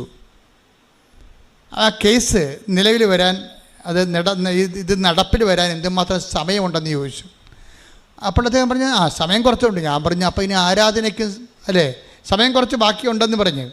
അപ്പോഴേ ഞാനെന്താ തിരിച്ചു പറഞ്ഞത്, അങ്ങനെയാണെങ്കിൽ കുഴപ്പമില്ല, സമയം ഉണ്ടാകണമല്ല പ്രശ്നം. സമയം ഉണ്ടെങ്കിൽ എന്താ ഗുണം? പ്രാർത്ഥിക്കാൻ പറ്റും, സുവിശേഷവിധമായി ജീവിക്കാൻ പറ്റും, സുവിശേഷ സാക്ഷ്യം ചെയ്തുകൊണ്ട് ദൈവത്തെ അതിൻ്റെ അകത്ത് കക്ഷി ചേർക്കാൻ പറ്റും. നമ്മുടെ പ്രോബ്ലത്തിൽ ദൈവത്തെ കക്ഷി ചേർക്കുക, അതിനാണ് നമുക്ക് സമയം ഉപയോഗിക്കേണ്ടത്. അതിന് ഏറ്റവും സുനിശ്ചിതമായ മാർഗ്ഗമാണ് ഈ ഉടമ്പടി എന്ന് പറയുന്നത്. അതുകൊണ്ടാണ് ഈ 60-65 വയസ്സ് കഴിഞ്ഞാൽ പിന്നെ ഉടമ്പടി എടുക്കണ്ട എന്ന് ഞാൻ പറയേണ്ട കാര്യം. നിങ്ങൾ ആദ്യം ആരംഭ ശൂരത്തപ്പോൾ എടുക്കും, പിന്നെ നിങ്ങൾ ഇതിൻ്റെ കാര്യങ്ങളൊന്നും ചെയ്യത്തില്ല, ഇതിൻ്റെ സയൻസ് നിങ്ങൾക്ക് അറിയത്തില്ല. ഇത് നിങ്ങൾ യുദാസുബ്നാൻ്റെ പെട്ടി കൊണ്ടുപോയി ഈ ആടനെ മേടിക്കണം, മരുമകളെ പ്രസവിക്കണം എന്നൊക്കെ പറഞ്ഞ് എഴുതുന്ന പരിപാടിയല്ല ഇതെന്ന് പറഞ്ഞാൽ ദൈവഹിതപ്രകാരം ജീവിക്കണം. ആ ജീവിക്കണമെങ്കിൽ എന്ത് ചെയ്യണം? സങ്കീർത്തനം 143:10 വർക്കൗട്ട് ചെയ്യണം. അതൊന്നിട്ട് വായിച്ചേ, ശ്രുതിക്കട്ടെ. ഹല്ലേലൂയ. അങ്ങയുടെ ഹിതം അനുവർത്തിക്കാൻ പറഞ്ഞു, അങ്ങയുടെ ഹിതം അനുവർത്തിക്കാൻ എന്നെ പഠിപ്പിക്കണമേ. എന്തെന്നാൽ അവിടുന്നാണ് എന്റെ ദൈവം. അങ്ങയുടെ നല്ല ആത്മാവ് എന്നെ നിരപ്പുള്ള വഴിയിലൂടെ നയിക്കട്ടെ. അപ്പം ദൈവത്തിൻ്റെ ആത്മാവിനെ കുറിച്ച് സങ്കീർത്തനം കിട്ടിയിരിക്കുന്ന ഒരു ഐഡിയ, ദൈവത്തിൻ്റെ ആത്മാവ് നല്ല ആത്മാവെന്നാണ്. അപ്പം നമ്മുടെ ആത്മാവിൻ്റെ അവസ്ഥ എന്തായിരിക്കും? കെട്ട ആത്മാവാണ്. എന്താ കാര്യം? ഇതിലെല്ലാം നമ്മളുടെ സൂത്രപ്പണികളെല്ലാം അതിൻ്റെ തിരിപ്പുണ്ട്. ഉടമ്പടി വെക്കുമ്പോൾ പോലും അതിൻ്റെ അകത്ത് ഉടായ്പുണ്ട്. അതാണ് നല്ല ആത്മാവെന്ന് പറയണത്. അതാണ് നല്ല, ഞാൻ നേരത്തെ പറഞ്ഞു റിഫൈൻഡ്, ഉടമ്പടിയിൽ ഉപയോഗിക്കേണ്ട റിഫൈൻഡ് ലവ് ആണെന്ന്. എന്ന് വെച്ചാൽ റിഫൈൻഡ് ലവ് എന്ന് പറഞ്ഞാൽ ശുദ്ധീകരിച്ച സ്നേഹം. ശുദ്ധീകരിച്ച സ്നേഹം എന്ന് പറഞ്ഞാൽ എന്താണ്? അതിൻ്റെ അകത്ത് അൾട്ടിമേറ്റ് പ്രാധാന്യം ആർക്കാണ്? ഈശോയുടെ പ്രാർത്ഥനയിലുള്ള, ഈശോയുടെ പ്രാർത്ഥനയ്ക്ക് ഗുണം എന്താണ്? എൻ്റെ ഇഷ്ടമല്ല, അങ്ങയുടെ ഇഷ്ടം നിറവേറട്ടെ. അപ്പം ജീവിതത്തിൻ്റെ അകത്ത് നല്ല ഒരു വിഷയങ്ങൾക്കെല്ലാം ദൈവേഷ്ടത്തിന് പ്രാധാന്യം കൊടുക്കണം. ഇപ്പം ഇന്നലെ ഒരു പെങ്കൊച്ച് ഇവിടെ വന്നിട്ടുണ്ടായിരുന്നു. അപ്പോൾ അവളോട് സംസാരിച്ചപ്പോഴേ ഞാൻ ശ്രദ്ധിച്ചു, അമ്മയുടെയും മകളുടെയും മുഖഭാവങ്ങളെ എൻ്റെ ഉപദേശത്തിൻ്റെ സമയത്ത് മാറി മാറി ഞാൻ വാച്ച് ചെയ്തായിരുന്നു. അപ്പോൾ മകൾ എന്നോട് പറഞ്ഞു, അപ്പോൾ അവൾ ഇവിടെ ന്യൂസിലൻഡിൽ അവരെ വർക്ക് ചെയ്യണം. അപ്പോൾ അവളെ സംബന്ധിച്ചിടത്തോളം ഈ ഇടയ്ക്ക് അവൾക്ക് റുമാറ്റിക് പെയിൻ വന്നു, വാതരോഗം. അപ്പോൾ ഞാൻ ചോദിച്ചു, നീ ഉടമ്പടി എടുത്തപ്പോൾ നിൻ്റെ വാദം ഒന്നും അമ്മയെടുത്ത് പറഞ്ഞില്ലേ? ഇല്ല അച്ഛാ, ഞാൻ നിത്യതയാണ് പറഞ്ഞിരിക്കണമെന്ന് പറഞ്ഞ്. നിത്യത, അതായത് ഉടമ്പടി എടുത്തപ്പോൾ അവർ ന്യൂസിലൻഡിലെ ഒരു ചെറുപ്പക്കാരത്തിയായ നേഴ്സാണ്. പക്ഷേ ഉടമ്പടി എടുത്ത് വെച്ചിരിക്കുന്ന 6 കാര്യങ്ങൾക്കെല്ലാം തന്നെ എഴുതിയിരിക്കണത് നിത്യതയുമായിട്ട് ബന്ധപ്പെട്ട കാര്യങ്ങൾ എഴുതിയിരിക്കണം. അപ്പോൾ ഞാൻ പറഞ്ഞു, യൂത്തൊക്കെ എന്തുമാത്രം ഇപ്പോൾ അറിയുന്നു. അതാണ് വിഷയം കണ്ടില്ലേ, യൂത്തിൻ്റെയൊക്കെ അവസ്ഥ കണ്ടില്ലേ? അറിയുന്നവൻ ശരിക്കും അങ്ങനെ ഇടിച്ചു പൊളിച്ചാൽ ദൈവത്തിന് അറിയണത്. എന്താണ് ഉടമ്പടി വെച്ചിരിക്കുന്ന വിഷയം? എന്താണ്? നിത്യതയിലെ യേശുവുമായിട്ട് കണ്ടുമുട്ടുന്നതിനെക്കുറിച്ചാണ് ഉടമ്പടി വെച്ചിരിക്കുന്നത്. കർത്താവേ, നീയും തമ്മിൽ സമയം കുറിക്കേണ്ട ഒരു സമയം വന്നു കഴിഞ്ഞാൽ, നിൻ്റെ കൂടെ ഈ ലോകം വിട്ട് കഴിഞ്ഞാൽ നിൻ്റെ കൂടെ ജീവിക്കാൻ എനിക്ക് കഴിയണമെന്ന് പറഞ്ഞ് ഉടമ്പടി വെച്ചിരിക്കുകയാണ്. ഉടമ്പടി വെച്ച് അവളുടെ ലൈഫിൽ കർത്താവ് അവളെ മൂവ് ചെയ്ത് അവൾ ഇവിടുന്ന് പോയി ന്യൂസിലൻഡിൽ നേഴ്സായിട്ട് ഭംഗിയായിട്ട് ജീവിക്കുന്നത്, ഹസ്ബൻഡുമായിട്ട് ജീവിക്കണേ. പക്ഷേ അവൾ ഇടയ്ക്ക് 2 കൊല്ലം കഴിഞ്ഞപ്പോഴേക്ക് ആർത്തൈറ്റിസ് വന്നു. ആർത്തൈറ്റിസ് വന്നപ്പോൾ ഞാൻ ഇവളോട് സംസാരിച്ചു. ആർത്തൈറ്റിസ് വരുമ്പോൾ ഇവൾക്ക് ആർത്തൈറ്റിസ് വന്ന് ഇവൾക്ക് വേണ്ടി പ്രാർത്ഥിക്കാനാണ് ഇവളുടെ അമ്മ വരണത്. ഞാൻ പറഞ്ഞു, ആ സബ്ജക്റ്റ് ഇവിടെ എടുക്കത്തില്ല, ഞങ്ങൾ തമ്മിൽ ആങ്ങളുടെയും പെങ്ങളുടെയും ചേട്ടത്തിൻ്റെ മക്കളാണ്. അപ്പോൾ ഞാൻ പറഞ്ഞു, ഞാനിവരോട് പറഞ്ഞു, നമ്മളെ റിലേഷൻസൊക്കെ ഉണ്ട്, ചേട്ടത്തിൻ്റെ മക്കളല്ലേ, സ്വന്തം മക്കൾ, പക്ഷേ നിൻ്റെ ഈ വിഷയം ഞാൻ എടുക്കത്തില്ല. എന്താ നിൻ്റെ ആർത്തൈസ് ഞാൻ എടുക്കത്തില്ല, ഫാമിലിയും ബന്ധമൊക്കെ നമുക്ക് ആ രീതിയിൽ സംസാരിച്ച് പിരിയാം, പ്രാർത്ഥിക്കത്തില്ലെന്ന് പറഞ്ഞ്. എന്താ കാര്യം? നിൻ്റെ ഉടമ്പടി പുതുക്കിയിട്ടില്ല, അതാണ് സംഭവം. ഉടമ്പടി പുതുക്കിയിട്ടില്ല. ഞാൻ പറഞ്ഞു നീ ഉടമ്പടി പുതുക്കിയിട്ട് കറക്റ്റ് ചാനലിൽ അച്ഛൻ കൃപയും നിൽക്കുന്ന സമയത്ത് ആൾക്കാരെ വാ. അതുവരെ എനിക്ക് നിന്നോട് കുറച്ച് കാര്യങ്ങൾ സംസാരിക്കാനുണ്ട്. അപ്പോൾ ഉടമ്പടി പുതുക്കിയിട്ടില്ലാത്തത് കൊണ്ട് ബന്ധുവാണെന്ന് പറഞ്ഞാലും അനിയത്തിയുടെ ആൻറ്റിയുടെ സ്വന്തം ആൻറ്റിയുടെ എന്നെ പഠിപ്പിച്ച ആളെ കൂടിയാണ് ഈ ആൻറ്റി എന്ന് പറഞ്ഞത്, അമ്മയുടെ അനിയത്തി. അവർ ടീച്ചറായിരുന്നു. അപ്പോൾ എൻ്റെ ഫീസൊക്കെ അടച്ചിട്ട് ഒരു കാലത്തിരുന്ന് അവരാണ് അടച്ചുകൊണ്ടിരുന്നത്. എന്നാലും ദൈവികമായ വിഷയത്തെ വരുമ്പോൾ കോംപ്രമൈസ്, ഒത്തുതീർപ്പില്ല. അത് നമ്മൾ ഒത്തുതീർത്തിട്ട് കാര്യമില്ല. കാര്യം എന്താ? അവിടെ ദൈവമാണ് പ്രവർത്തിക്കേണ്ടത്, അല്ലാതെ മനുഷ്യരക്തമല്ല അവിടെ പ്രവർത്തിക്കേണ്ടത്.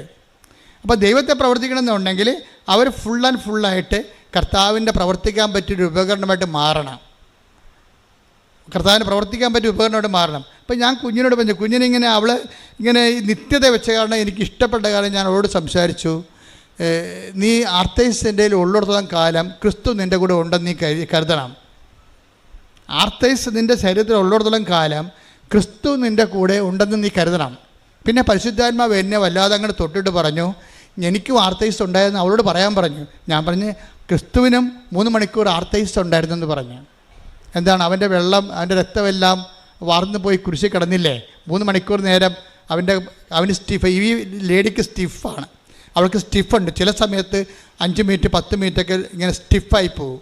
അപ്പോൾ ഞാൻ പറഞ്ഞ് നമ്മുടെ കർത്താവിൻ്റെ ശരീരവും ഒരു ടൈമത്ത് സ്റ്റിഫായിപ്പോയി. അവൻ്റെ ബോഡിയിൽ അവൻ തലേ ദിവസം അവൻ ഭക്ഷണം കഴിച്ചിട്ടില്ല. പത്രോസ് അവനോട് പറയുന്നുണ്ട്, കർത്താവ് അന്ത്യത്താഴം കഴിക്കുന്ന സമയത്ത് എല്ലാവരും കഴിക്കുമ്പോൾ പത്രോസ് പറയുന്നുണ്ട്, കർത്താവ് നീ കഴിക്കണില്ലേ എന്ന് പത്രോസ് പല പ്രാവശ്യം കർത്താവിനോട് ചോദിക്കുമ്പോൾ കർത്താവ് ഇങ്ങനെ കണ്ണൊക്കെ നിറഞ്ഞങ്ങനെ ഇരുന്നിട്ട് പറയും, കഴിക്കും, നാളെ ഈ സമയത്ത് കഴിക്കുമെന്ന് പറയും. നാളെ ഈ സമയത്തെ വെള്ളിയാഴ്ച സന്ധ്യയ്ക്ക് കഴിക്കുമെന്ന്. എവിടെ കഴിക്കുമെന്നാണ് പറയണത്? എൻ്റെ പിതാവിൻ്റെ കൂടെ ഇരുന്നുകൊണ്ട് ഞാൻ സ്വർഗീയ ജെറുസലേമിലെ കർത്താവ് പിതാവിൻ്റെ കൂടെ ഇരുന്നുകൊണ്ട് കഴിക്കുമെന്ന്. എന്താ കാര്യം? എൻ്റെ ഇഷ്ടം നേരത്തെ പറഞ്ഞിട്ടുണ്ട്. എൻ്റെ ഇഷ്ടം. ആരെങ്കിലും ഇവന് ഭക്ഷണം കൊടുത്തിട്ടുണ്ടോ? കൊടുത്ത് കാണുമോ നീ? പത്രോസിനെ ഒരിക്കൽ ചോദിക്കും.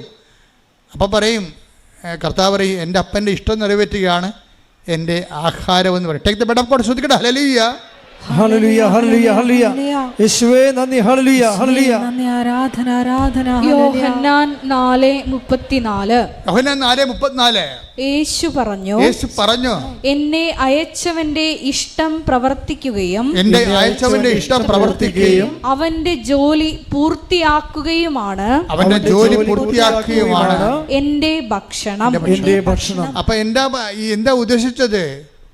നാളെ എൻ്റെ അപ്പൻ്റെ കൂടെ ഇരുന്ന് എനിക്ക് ഭക്ഷണം കഴിക്കാനുണ്ടെന്നാണ് പറയുന്നത്. 10 ദിവസം കഴിക്കണില്ലേ എന്ന് ചോദിക്കുമ്പോഴേ പട്ടിണി നിന്നുകൊണ്ട് പറയുകയാണ്. നിങ്ങൾ ഓർക്കണം, ഈ കുരിശെല്ലാം ചുവന്നിരിക്കുന്നത് പട്ടിണി കോലമായിട്ട് നിന്നുകൊണ്ടാണ്. എന്തിനാണ് ഇത്രയും വലിയ കുരിശ് എടുത്തതെന്ന് ഓർക്കണം. ഇതെല്ലാം നിത്യതയുടെ വിഷയമാണ്. ഞാൻ മാതാവിനെ കണ്ടുകൊണ്ട് തന്നെയാണ് നിങ്ങളെ കണ്ടുകൊണ്ട് ഞാൻ സംസാരിക്കണത്. നിങ്ങൾ നിത്യതയെക്കുറിച്ച് കൂടുതൽ എന്തെങ്കിലും ദൈവം തന്നിട്ടില്ലെങ്കിൽ അത് ദൈവം തരാത്തതാണെന്ന് നിങ്ങൾ മനസ്സിലാക്കിയാൽ മതി. എന്താ കാര്യം? അതിന് പകരം നിങ്ങൾക്ക് തന്നു കാണും. അതിൻ്റെ പേര് നിത്യത എന്നാണ്. കൈയടിക്കട്ടെ, ശ്രദ്ധിക്കട്ടെ.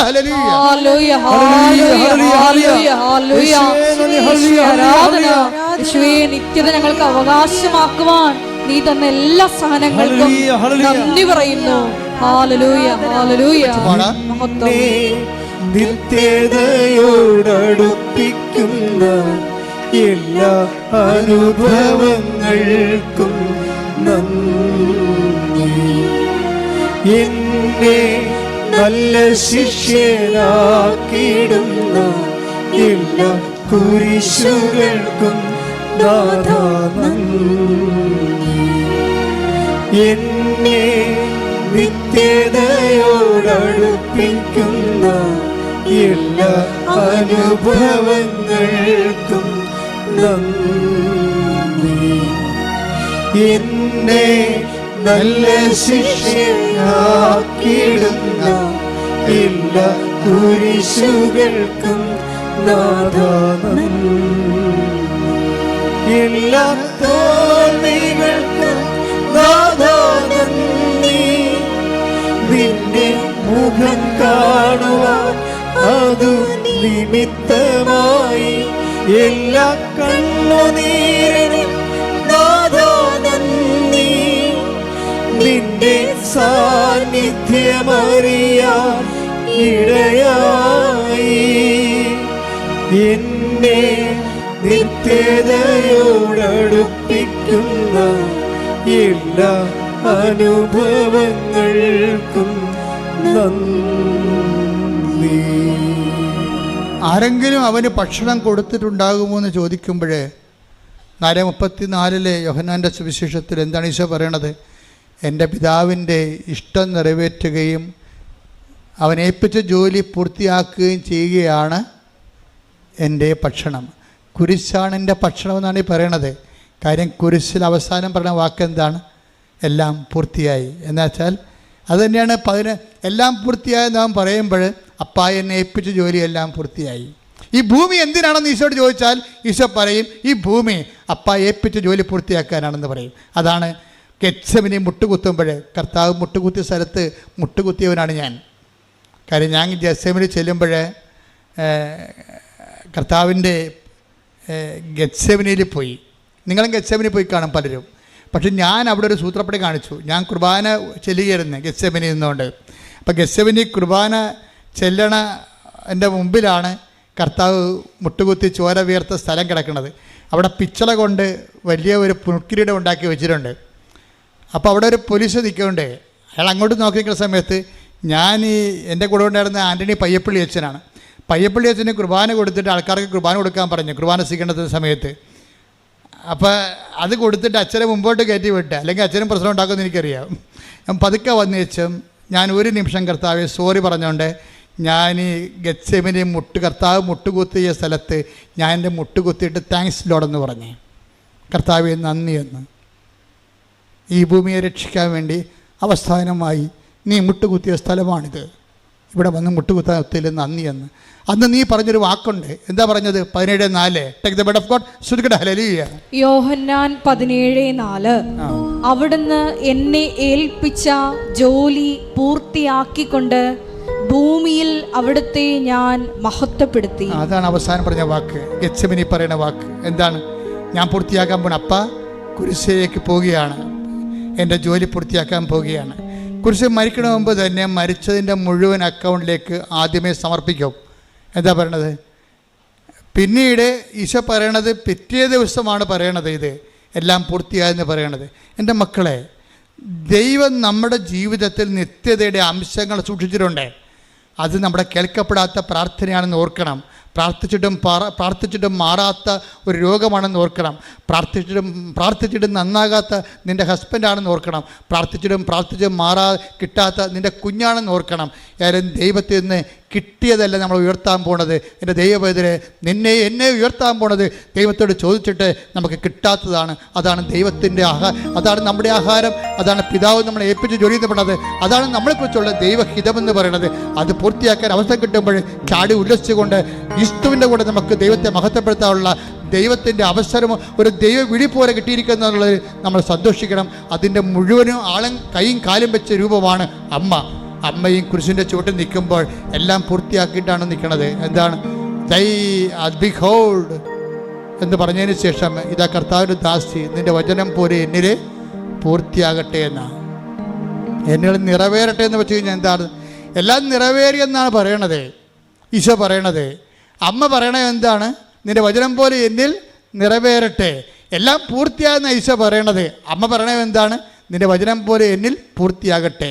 രണ്ട് വചനത്തെ പൂർത്തിയാക്കിയ ദൈവഹിതത്തെ ദൈവിക ആത്മാവിൻ്റെ ആഹാരം പോലെ എടുത്തിട്ട് അതിനെക്കുറിച്ച് ദൈവത്തിനെ ഞാൻ നിങ്ങളുടെ കാലെ പിടിച്ച് യാചിച്ച് പറഞ്ഞൊരു കാര്യമുണ്ട്. നിങ്ങളുടെ ജീവിതത്തിൽ എന്തെങ്കിലും കാര്യം ദൈവം നിങ്ങൾക്ക് തന്നില്ലെന്ന് വെച്ചുകൊണ്ട് നിങ്ങൾ ഒരിക്കലും ഞാൻ പ്രാർത്ഥിച്ചല്ലോ, ഞാൻ ഉടമ്പടി എടുത്തല്ലോ, ഞാൻ ദൈവത്തിന് വേണ്ടി ജീവിച്ചല്ലോ, എന്നെപ്പോലെ ജീവിക്കാത്ത എത്രയോ പേരെ നീ ഉയർത്തി, എന്നോട് മാത്രമെന്താ നീ എനിക്ക് രോഗം തന്നത്, എന്നോട് മാത്രമെന്താ നീ എൻ്റെ മകനെ ഉയർത്തി വിടാഞ്ഞത് എന്ന് നിങ്ങൾ ദൈവത്തോടൊരു അക്ഷരം മിണ്ടരുത്. ദൈവത്തോട് നമുക്ക് സംഭാഷിക്കാവുന്ന ഏറ്റവും സ്വരം കൂടിയ സംഭാഷണം എന്ന് പറയുന്നത് ഒരു മൗനമാണ്. അത് വെറും മൗനമല്ല, മറിയത്തിൻ്റെ മൗനം. കൈയടിക്കട്ടെ, ശ്രുതിക്കട്ടെ. ഹല്ലേലൂയ, ഹല്ലേലൂയ, ഹല്ലേലൂയ, ഹല്ലേലൂയ, ആരാധന, ഹല്ലേലൂയ, ശ്രുതിക്കട്ടെ. ഹല്ലേലൂയ, ഹല്ലേലൂയ, ഹല്ലേലൂയ, മഹത്വം, ആരാധന, ആരാധന, ഹല്ലേലൂയ, ഹല്ലേലൂയ. വാഗ്ദാന പേടകമേ, സ്വർഗീയ പൊന്മലരേ, കൃപാസനത്തിൻ്റെ അമ്മേ, പ്രസാദവരമാതാവേ,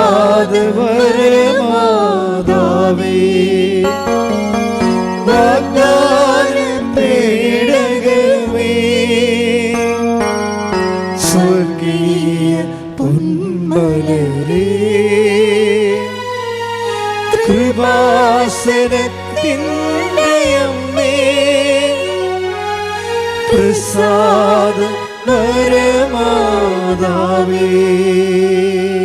എന്നെ ഏറ്റവും കൂടെ സന്തോഷിപ്പിക്കുന്ന ഒരു വാക്ക് എന്താണെന്നറിയാവോ? കർത്താവിൻ്റെ 6:33 മത്തായിയുടെ സുവിശേഷം. എന്താ പറയണത്? ഇതൊക്കെ നിങ്ങൾക്ക് ആവശ്യമാണെന്ന് എൻ്റെ സ്വർഗസ്ഥനായ പിതാവിനെ അറിയാം. അപ്പം ഇതൊക്കെ നിങ്ങൾക്ക് ആവശ്യമാണെന്ന് എൻ്റെ എന്ന് പറഞ്ഞ ഇതൊക്കെ നിങ്ങൾക്ക് ആവശ്യമാണെന്ന് എൻ്റെ സ്വർഗസ്ഥനായ പിതാവിന് അറിയാം. നമ്മുടെ ആവശ്യങ്ങളെല്ലാം ആർക്കറിയാവുന്നതാണ്? സ്വർഗസ്ഥനായ പിതാവിന് അറിയാം. ഈശോയ്ക്ക് മാത്രമല്ല കേട്ടോ. ഞാൻ എപ്പോഴും അമ്മ പ്രത്യക്ഷപ്പെട്ടിട്ട് ദുരന്തമുണ്ടാകുമ്പോൾ പ്രാർത്ഥിക്കണം എന്ന് പറയുമ്പോൾ ഞാൻ എൻ്റെ കൂടെയുള്ള ഫസ്റ്റ് ക്രൂസിനോടൊക്കെ പറയും, ഇത് അമ്മ ഏകപക്ഷീയമായി എടുത്ത തീരുമാനമൊന്നുമല്ല. അപ്പായോട് കൺസൾട്ട് ചെയ്തിട്ടാണ്, ഈശോയോട് കൺസൾട്ട് ചെയ്തിട്ടും അപ്പായോട് കൺസൾട്ട് ചെയ്തിട്ടുമാണ് കൃപാസനത്തിൽ പ്രത്യക്ഷപ്പെട്ടിരിക്കുന്നത്. എന്താ കാര്യം? ഒരു കൊന്തയും പിടിച്ചോണ്ടോ കൊച്ചിനെയും പിടിച്ചോണ്ടൊന്നും അല്ല വന്നിരിക്കണത്. സീരിയസ് സബ്ജക്റ്റാണ് ഡീൽ ചെയ്യണത്. ദുരന്തമുണ്ടാകുമ്പോൾ പ്രാർത്ഥിക്കുന്നത്, മനുഷ്യരാശിയോട് സംസാരിക്കണത്, അത് കാണിക്കണത് കാലത്തെ നെഞ്ചു ചാർത്തിക്കൊണ്ടാണ് കാണിക്കണത്. അപ്പോൾ ഇതൊരു സീരിയസ് ആണ് സഭ. അതുകൊണ്ട് തന്നെ നമ്മൾ പോകുന്ന സ്ഥലങ്ങളിലെല്ലാം ഈ പ്രത്യക്ഷീകരണത്തിൻ്റെ സന്ദേശം കൈമാറിക്കൊണ്ടേയിരിക്കണം. എന്താ കാര്യം? അതുപോലെ തന്നെ കാര്യം, ഇതൊക്കെ നിങ്ങൾക്ക് ആവശ്യമാണെന്ന് എൻ്റെ സ്വർഗസ്ഥനായ പിതാവിന് അറിയാവുന്നവൻ. അപ്പം പിതാവിനോട് ചോദിച്ചിട്ട് തന്നെയാണ് കൃപാസനത്തിൽ പ്രത്യക്ഷപ്പെട്ടത് തന്നെയാണ് ഞാൻ കരുതുന്നത്. എന്താ കാര്യം വെച്ച് കഴിഞ്ഞാൽ, നമ്മളുടെ IELTS, നമ്മുടെ കാനഡയും, നമ്മളുടെ ലോണും ഇതൊക്കെ നിങ്ങൾക്ക് ആവശ്യമാണെന്ന്, അതൊക്കെ അതിൽ രക്ഷപ്പെടട്ടെ നമുക്ക്. അതായത് എന്തെങ്കിലും കളവും വിലയായിട്ട് നടന്നൊരു കാര്യമുണ്ടോ? മര്യാദയ്ക്ക് ജീവിക്കണ്ടേ? ദൈവത്തിൻ്റെ മക്കളല്ലേ? അപ്പോൾ അതുകൊണ്ട് ദൈവത്തിൻ്റെ മക്കൾ ദൈവത്തിനെ പോലെ മാന്യമായിട്ടൂടെ ജീവിക്കണം. പിന്നെ അതിൻ്റെ അകത്തൊരു അറ്റാച്ച്മെൻറ്റ് ഉണ്ടാകരുതെന്ന് മാത്രമേ ഉള്ളൂ. നമുക്ക് മാന്യമായിട്ട് ഇവിടെ ജീവിക്കുന്നതിൽ ചില ആൾക്കാർക്ക് പറ്റുന്ന പ്രശ്നം നല്ല ആത്മാവല്ലെന്നാ ഉള്ളത്. ഈ മാന്യമായിട്ട് ജീവിക്കുന്നില്ലേ, പക്ഷെ അതായത് ഈ മാന്യമായിട്ട് ജീവിക്കാൻ വേണ്ടി നമ്മൾ ഭൗതികമായ ആനുകൂല്യങ്ങളും ഭൗതിക സാഹചര്യങ്ങളുടെ അപ്ഡേഷൻസൊക്കെ വരുത്തുമ്പോൾ ഉണ്ടാകുന്ന പ്രശ്നം, നമ്മുടെ ഈഗോയും അതിൻ്റെ കൂടെ അങ്ങ് വളരുന്നുണ്ട്. എന്നിട്ട് മറ്റുള്ളവരെക്കാൾ നമ്മൾ കേമന്മാരാണെന്ന് അവിടെ മേൽ അടിച്ചേൽപ്പിക്കുന്നുണ്ട്. അതാണ് പ്രശ്നം. നിങ്ങൾക്കറിയാവില്ല, ചില സ്നേഹം പോലും, അമിതമായ സ്നേഹമെന്ന് പറയണത് അമിതമായ അധികാരമാണ്. അതാണ് വിഷയം. അതുപോലെ തന്നെയാണ് ഇതിനകത്ത് വരണത്. എന്ന് വെച്ച് കഴിഞ്ഞാൽ അതുപോലെ തന്നെ സംഭവിക്കുന്നതാണ്. നമ്മൾക്ക് ഒരു കാര്യത്തോട് അറ്റാച്ച്മെൻ്റ് ഉണ്ടെങ്കിൽ അതിൻ്റെ അർത്ഥം, അതിൻ്റെ ഓപ്പോസിറ്റ് ദൈവത്തോട് ഡിറ്റാച്ച്മെൻ്റ് ഉണ്ടെന്ന് അതിൻ്റെ അർത്ഥം. അതുകൊണ്ടാണ് പ്രണയത്തേക്ക് ഞാൻ കണ്ണുടച്ച് അങ്ങോട്ട് സപ്പോർട്ട് ചെയ്യാത്തതിൻ്റെ കാര്യം അതാണ്. പ്രണയത്തേക്ക് ഞാൻ കണ്ണുടച്ച് സപ്പോർട്ട് ചെയ്യാത്ത കാരണം ആത്മീയ അപകടം അതിലുള്ളത് കൊണ്ടാണ്. കാര്യം നിങ്ങൾ ദൈവത്തിന് കൊടുക്കുക. പള്ളി വന്നാലും നിങ്ങൾ എന്ത് ചെയ്യും? പള്ളി എത്രയും വേഗം പള്ളി അവസാനിപ്പിച്ചിട്ട് സിമിത്തേരിയിൽ പോയി ആണും പെണ്ണും കൂടി കുരിശിൻ്റെ ചവിട്ടിരുന്നുകൊണ്ട് അമ്മേനെ ചത്തവൻ്റെ കുരിശ് ചാരിന്നുകൊണ്ട് സംസാരിക്കും. അതാണ് പ്രശ്നം. എന്നുവെച്ചാൽ ദൈവത്തിന് കൊടുക്കേണ്ട സ്ഥലത്ത് ദൈവത്തിന് കൊടുക്കാതെ നിങ്ങളുടെ ബോഡി മാംസളമായ കാര്യങ്ങൾക്ക് വേണ്ടി ദൈവത്തിന് നിങ്ങൾ ഡീപ്രമോട്ട് ചെയ്യും. അതുകൊണ്ടാണ് ഞാൻ ഇങ്ങനെയുള്ള പരിപാടികൾ കുടുംബ പ്രാർത്ഥനയ്ക്ക് വിളിക്കുമ്പോൾ വരാം, അവളിങ്ങനെ കമന്ന് കിടന്നുകൊണ്ട് മൊബൈൽ വെച്ചുകൊണ്ട് ചോറുണ്ടാ കുളിച്ചാ അതൊക്കെ ചോദിച്ചുകൊണ്ടിരിക്കുകയാണ്. എപ്പോഴാണ് എല്ലാതും ചോദിക്കണത് ഇത് തന്നെയാണ് കുളിച്ചാന്ന്. അവൻ അടുത്ത് വരുമ്പോൾ ഇവർക്ക് മണമായിരിക്കും. അതുകൊണ്ടാണ് കുളിച്ചാന്ന് ചോദിക്കണത്. എന്ത് വേണ്ട. അപ്പോൾ ഇത് ഈ പ്രാർത്ഥനയുടെ ദൈവത്തോട് സംസാരിക്കേണ്ട സമയത്ത് ഇവള് കുളിച്ചിട്ട് തന്നെ വർഷങ്ങളായി, ഇത് അവൻ കുളിച്ചാന്ന് ചോദിച്ചുകൊണ്ടിരിക്കുകയാണ്. അതെന്താ പ്രോബ്ലം എന്ന് വെച്ച് കഴിഞ്ഞാൽ, ഞാൻ പറഞ്ഞതിൻ്റെ അർത്ഥം നിങ്ങൾക്ക് മനസ്സിലായ, ഈ പ്രേമത്തിൻ്റെ സംഭവം ബാക്ടീരിയ വൈറസ് തലക്കടിച്ച് കഴിഞ്ഞാൽ ശരിക്കും പറഞ്ഞാൽ പിന്നെ ഒരു ഫോബിയ ഉണ്ടാവും. ഈ പേപ്പട്ടിയുടെ തലയിൽ വൈറസ് കയറി കഴിഞ്ഞാൽ വെള്ളം കണ്ട അറച്ചറച്ച് മാറും. അതുപോലെ അറ്റാച്ച്മെൻറ്റ് കൂടിക്കഴിഞ്ഞാൽ പ്രാർത്ഥന കാണുമ്പോൾ അറച്ചറച്ച് മാറും. അതാണ് വിഷയം.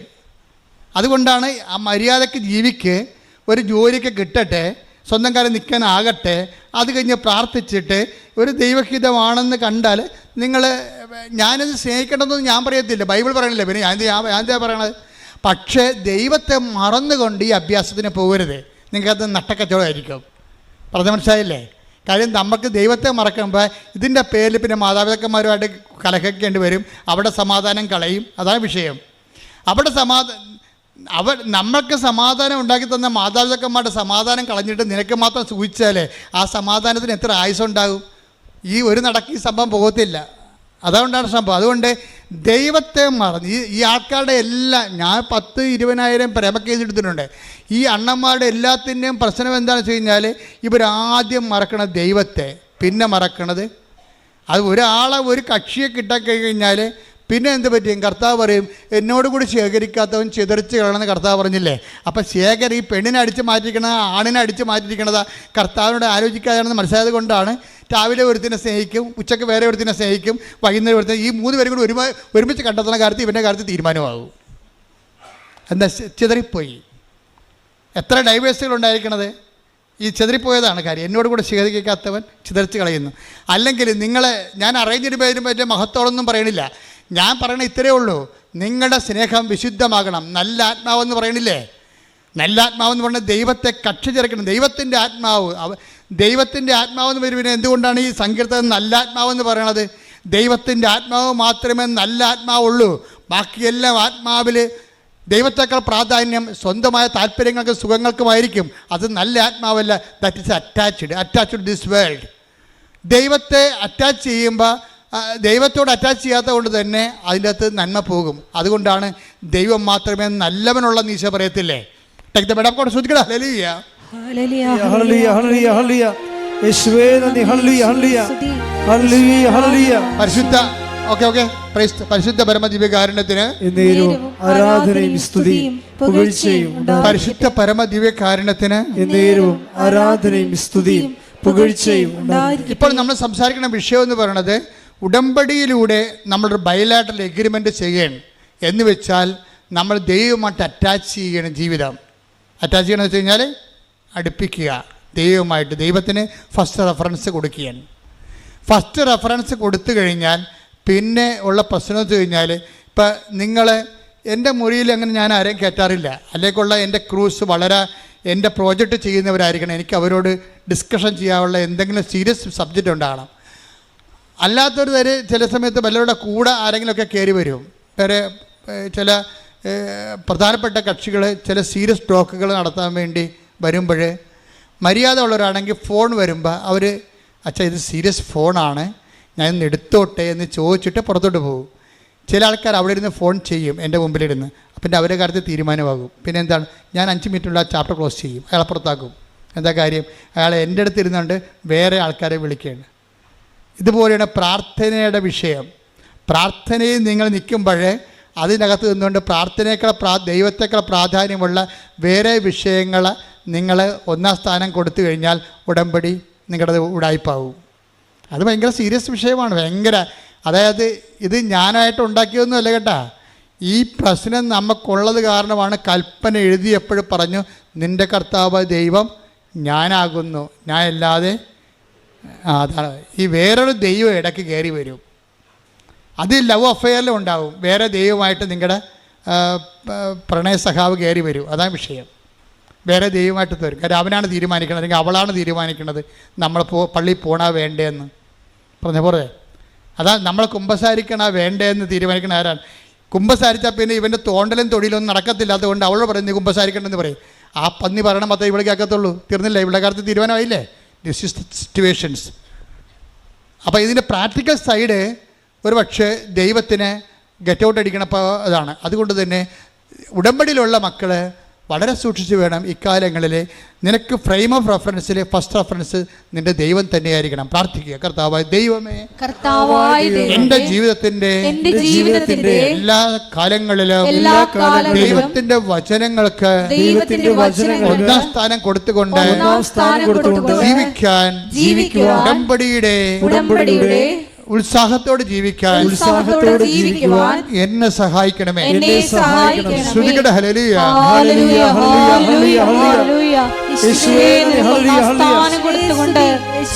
ഏത് കാലാവസ്ഥകളിൽ മുന്നേറുവാൻ ആരാധനയിലൂടെ ഞങ്ങളെ അഭിഷേകം ചെയ്യണമേ. ഹല്ലേലൂയ, ഹല്ലേലൂയ, ഹല്ലേലൂയ, ഹല്ലേലൂയ. ആരാധന, ആരാധന യേശുവേ, ആരാധന, ആരാധന, ആരാധന സ്നേഹമേ, ആരാധന. പരിശുദ്ധ പരമദിവ്യകാരുണ്യത്തിന് നേരവും ആരാധനയും സ്തുതിയും പുകഴ്ചയും ഉണ്ടായിരിക്കട്ടെ. ഇത്രയും നേരം കർത്താവ് നിങ്ങളോട് എന്നോട് സംസാരിച്ചത്, ഏതെങ്കിലും വിഷയത്തിൽ ടൈം ലാഗ് ചെയ്യുന്നുണ്ടെങ്കിൽ അത് കിട്ടണത് വരെ അത് ദൈവഹിതമായിട്ട് തന്നെ നീ കണക്കാക്കണം. You got the point. മനസ്സിലായില്ലേ? ഏതെങ്കിലും കാര്യത്തിൽ നിങ്ങൾക്കറിയാം ഇത് കൃപാസനമാണ്. ഈ ഭൂമിക്ക് മുകളിൽ ഒരു ദിവസം മുഴുവനും നിന്ന് സാക്ഷ്യം പറയുന്ന ലോകത്തിലെ ഏക ഇടമാണിത്. നിൻ്റെ ജീവിതത്തിൻ്റെ പ്രശ്നം ഇവിടെ വന്നാൽ തീരാവുന്നേ ഉള്ളൂ. അതുകൊണ്ടാണ് ദൈവം നിന്നെ ഇവിടെ കൊണ്ടുവന്നത്. നിൻ്റെ കഴിവുകേടിനേക്കാൾ ഉപരി അമ്മയുടെ കഴിവിലും അമ്മയുടെ പ്രത്യക്ഷഗണത്തിലും പ്രത്യക്ഷഗണ സന്ദേശത്തിൻ്റെ ദൈവഹിതത്തിലുമാണ് ഇത് വർക്ക് ചെയ്യുന്നുണ്ടെങ്കിൽ പ്രത്യക്ഷഗണത്തിന് സാക്ഷിയാകാൻ ആര് തീരുമാനിച്ചാലും അവൻ്റെ കാര്യത്തിൽ ദൈവം തീരുമാനമെടുക്കും. എന്താ കാര്യം? അത് നമ്മുടെ കഴിവിലല്ല, ദൈവത്തിൻ്റെ കൃപ കൊണ്ട്. കൈയടിക്കട്ടെ, ശ്രുതിക്കട്ടെ.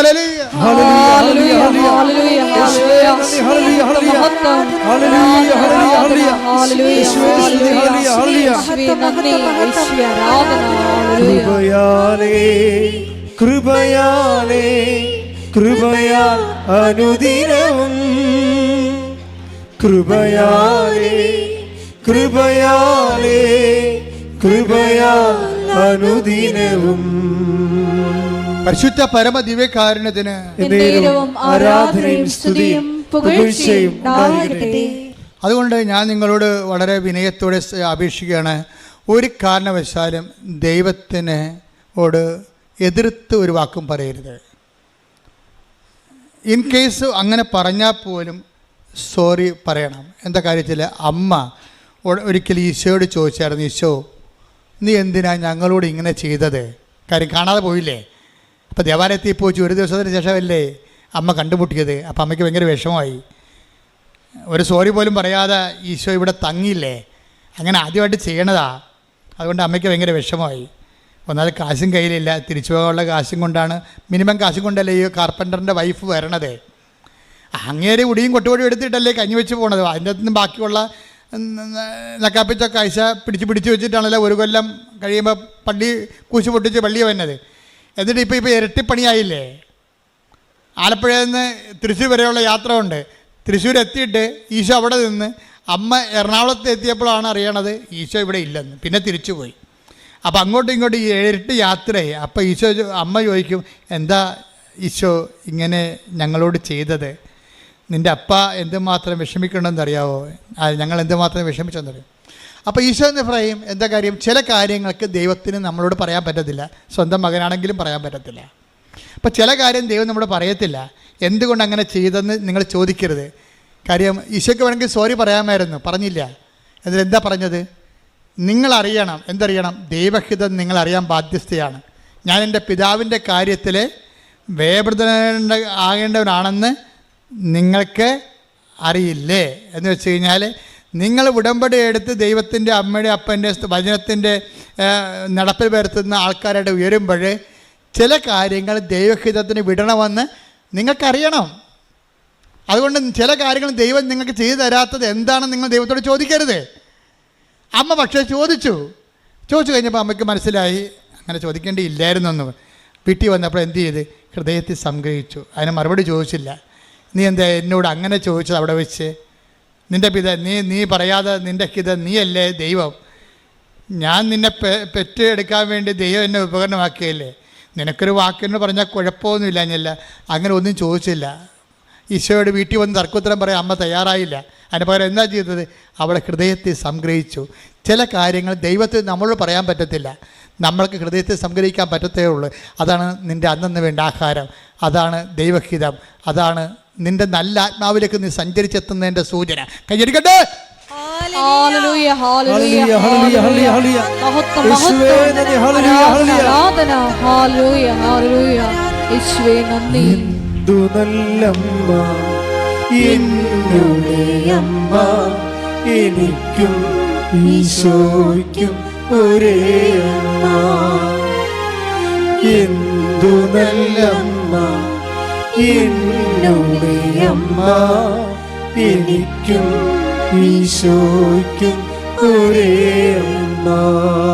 പരിശുദ്ധ പരമദിവ്യകാരുണ്യത്തിന് എന്നേരവും ആരാധനയും സ്തുതിയും പുകഴ്ചയും പരിശുദ്ധ ഉണ്ടായിരിക്കട്ടെ. പരമദിവ്യകാരുണ്യത്തിന് എന്നേരവും ആരാധനയും സ്തുതിയും പുകഴ്ചയും ഉണ്ടായിരിക്കട്ടെ. ഇതിന്റെ മക്കളെ, വാട്ട് എവർ ഹാപ്പൻസ് വാസ്, എല്ലാ സമയങ്ങളും നിങ്ങൾ ദൈവത്തോട് പ്രാർത്ഥിക്കേണ്ടത്, ഉടമ്പടിയിൽ പുതുക്കി കഴിഞ്ഞാൽ ഒരു നിയോഗം വെക്കേണ്ടത് എന്താണെന്നറിയാവോ? കർത്താവെ, സമയത്തും അസമയത്തും സുവിശേഷം പ്രസംഗിക്കണമെന്ന് എന്നോട് പറഞ്ഞിട്ടുണ്ട്. സമയത്തും അസമയത്തും സുവിശേഷത്തിൻ്റെ ചൈതന്യം ഉൾക്കൊള്ളാൻ എന്നെ സഹായിക്കണമേ. ടേക്ക് ദ ബെഡ് ഫോർ സമയത്തും അസമയത്തും സുവിശേഷം പ്രസംഗിക്കുക. ശ്രുതികട ഹല്ലേലൂയ ഹല്ലേലൂയ ഹല്ലേലൂയ ഹല്ലേലൂയ ഹല്ലേലൂയ. യേശുവേ നന്ദി. ഹല്ലേലൂയ ഹല്ലേലൂയ ഹല്ലേലൂയ ഹല്ലേലൂയ ഹല്ലേലൂയ. യേശുവേ ആരാധന ആരാധന ആരാധന. യേശുവേ നന്ദി. മഹത്വം മഹത്വം മഹത്വം. ഹല്ലേലൂയ ഹല്ലേലൂയ. 2 തിമോത്തിയോസ് 4:2. 2 തിമോത്തി 4:2. വചനം പ്രസംഗിക്കുക, വചനം പ്രസംഗിക്കുക. സാഹചര്യങ്ങൾ അനുകൂലമാണെങ്കിലും അല്ലെങ്കിലും ജാഗരൂകതയോടെ വർത്തിക്കുക. മേ ബി, അതായത് നമ്മളെ സംബന്ധിച്ചിടത്തോളം ഉടമ്പടി എടുത്തു കഴിഞ്ഞാൽ പിന്നെ നമ്മുടെ ഓപ്ഷൻ എന്ന് പറയുന്നത് വചന കൈമാറ്റമാണ്. ചിലപ്പോൾ അനുകൂല സാഹചര്യം വരും, ചിലപ്പോൾ പ്രതികൂല സാഹചര്യം വരും. നിങ്ങൾക്ക് സുവിശേഷത്തിനൊരു നിലപാടുണ്ട്. ഇപ്പം സുവിശേഷം ഏക കൊടുക്കുക, സാഹചര്യം അനുകൂലമാണെങ്കിലും അല്ലെങ്കിലും. അതുപോലെ തന്നെയാണ് സുവിശേഷത്തിന് സാക്ഷ്യമാകുക, സാഹചര്യം അനുകൂലമാണെങ്കിലും അല്ലെങ്കിലും. ഒന്ന് പറഞ്ഞ്, സുവിശേഷത്തിന് സാക്ഷ്യമാവുക, സുവിശേഷത്തിന് സാക്ഷ്യമാവുക, സാഹചര്യം അനുകൂലമാണെങ്കിലും അല്ലെങ്കിലും. ഇതിന് രണ്ടിനും ആത്മീയമായിട്ട് ഒരേ വാല്യൂ ആണ്. അനുകൂല സാഹചര്യത്തിൽ നീ സുവിശേഷത്തിന് സാക്ഷിയാകണതിനും 10 മാർക്കുണ്ട്. പ്രതികൂല സാഹചര്യത്തിൽ നീ സുവിശേഷം സാക്ഷിയാകണതിന് ചിലപ്പോൾ 15 മാർക്ക് കിട്ടുമെന്ന് വരാം. അപ്പോൾ സാഹചര്യത്തെ സംബന്ധിച്ചിടത്തോളം നല്ല പ്രധാനപ്പെട്ട സാഹചര്യം എന്ത് സംഭവിക്കാം. ചിലപ്പോൾ നീ ഒരു ഭർത്താവ് മരിച്ച വിധവയായിരിക്കാം. ചിലപ്പോൾ നീ 2 അബോർഷൻ കഴിഞ്ഞിട്ടുള്ള ഇങ്ങനെ കൂടെ അബോർഷൻ ടെൻഡൻസി കാണിക്കുന്ന ഒരു ഗർഭപാത്രമൊക്കെ നിനക്കുള്ളത്. സാഹചര്യം എന്തുമാകാം നിൻ്റെത്. പക്ഷേ ഇതെല്ലാം കഴിഞ്ഞിട്ട് വയറെ പൊത്തി പിടിച്ച് ദൈവത്തിൻ്റെ തന്തയ്ക്ക് വിളിച്ചിട്ട് കാര്യമില്ല. എന്താ ചെയ്യേണ്ടത്? കർത്താവേ, ഞാൻ നിൻ്റെ മുമ്പിലൂടെ പോവുകയാണ്. കാര്യം ഉടമ്പടി ചെയ്യുമ്പോൾ ആദ്യം പറഞ്ഞത് എന്താണ്? ദാവീദ് പറഞ്ഞതും എബ്രഹാം പറഞ്ഞതും ഒരു കാര്യമാണ്. എന്താണ്? എബ്രഹാത്തിനോട് ദൈവം പറഞ്ഞത് എന്താണ്? നീ എൻ്റെ മുമ്പാകെ ഉണ്ടാകണം, സാഹചര്യം അനുകൂലമായാലും പ്രതികൂലമായാലും. മനസ്സിലായോ? വേറെ കണ്ടവൻ്റെ പുറകെ മുമ്പേ പോയി നിൽക്കരുതെന്ന് അർത്ഥം. Take the bread for 17:3. ശ്രുതികട ഹല്ലേലൂയ. ഉൽപ്പത്തി 17:1. അബ്രാമിന് 99 വയസ്സായി കർത്താവ് പ്രത്യക്ഷപ്പെട്ട് അവനോട് അരുളി ചെയ്തു, സർവശക്തനായ ദൈവമാണ് ഞാൻ, എന്റെ മുമ്പിൽ വ്യാപരിക്കുക, കുറ്റമറ്റവനായി വർത്തിക്കുക. ഇതിന്റെ വിഷയം എന്ന് വെച്ച് കഴിഞ്ഞാൽ, whatever happens to you, പക്ഷെ നീ എൻ്റെ മുമ്പിൽ തന്നെ ഉണ്ടാകണം. Because I am almighty God. ഞാൻ ദൈവമാണെന്നല്ല പറഞ്ഞത്. എന്താ കാര്യം? സർവശക്തനാണ്. നിൻ്റെ സാഹചര്യത്തെ എന്ത് വേണമെങ്കിലും അങ്ങോട്ടും ഇങ്ങോട്ടും ചേഞ്ച് ചെയ്യാൻ I can do it. So എൻ്റെ മുമ്പിൽ തന്നെ നീ ഉണ്ടാകണം. എന്ന് വെച്ചാൽ നമ്മുടെ സാഹചര്യം അനുകൂലമായാലും പ്രതികൂലമായാലും നമ്മൾ ദൈവത്തിൻ്റെ തിരുസന്നിധി ഉണ്ടാകണം. അല്ലാതെ ഇന്ന് കൊച്ചു സൈക്കിളെ ഇടിച്ച് അല്ലെങ്കിൽ മകളെ പട്ടി കടിച്ചെന്ന് പറഞ്ഞ് ഇന്ന് കുടുംബപ്രാർത്ഥന വേണമെന്ന് പറയരുത്. നീ ദൈവത്തിന് മുമ്പിലല്ല. അപ്പോഴും ഇന്ന് നമ്മൾ ഉടമ്പടി എടുത്തിട്ട് അപ്പോൾ നമ്മൾ പച്ചത്തിരി കത്തിക്കുമ്പോൾ തന്നെ ഭർത്താവ് അവിടെ കിടന്ന് 2 സ്മോളൊക്കെ വിട്ടിട്ട് അവിടെ കിടന്ന് പറയും, പച്ചത്തിരി കത്തിച്ച് കൊച്ചിനെ പട്ടി കടിച്ചെന്ന് പറയും. ആ ഭ്രാന്തൻ എന്തെങ്കിലും പറയട്ടെ, you don't mind about it. കാരണം നിന്നോട് എന്താ പറഞ്ഞിരിക്കണത്? എന്താ പറഞ്ഞിരിക്കണത്? നീ സാഹചര്യം അനുകൂലമായാലും എന്താണ്, നീ എൻ്റെ മുമ്പിൽ തന്നെ ഉണ്ടാകണം. അപ്പം നീ പ്രാർത്ഥിക്കണത് എന്താണ്? പ്രാർത്ഥിച്ചേ, കർത്താവേ ഉടമ്പടി പ്രകാരം എന്റെ സാഹചര്യം പ്രതികൂലമായാലും ഉൽപ്പത്തി 17:1 അനുസരിച്ചുകൊണ്ട് നിന്റെ മുമ്പിൽ തന്നെ ഉണ്ടാകാൻ എന്നെ അഭിഷേകം ചെയ്യണം.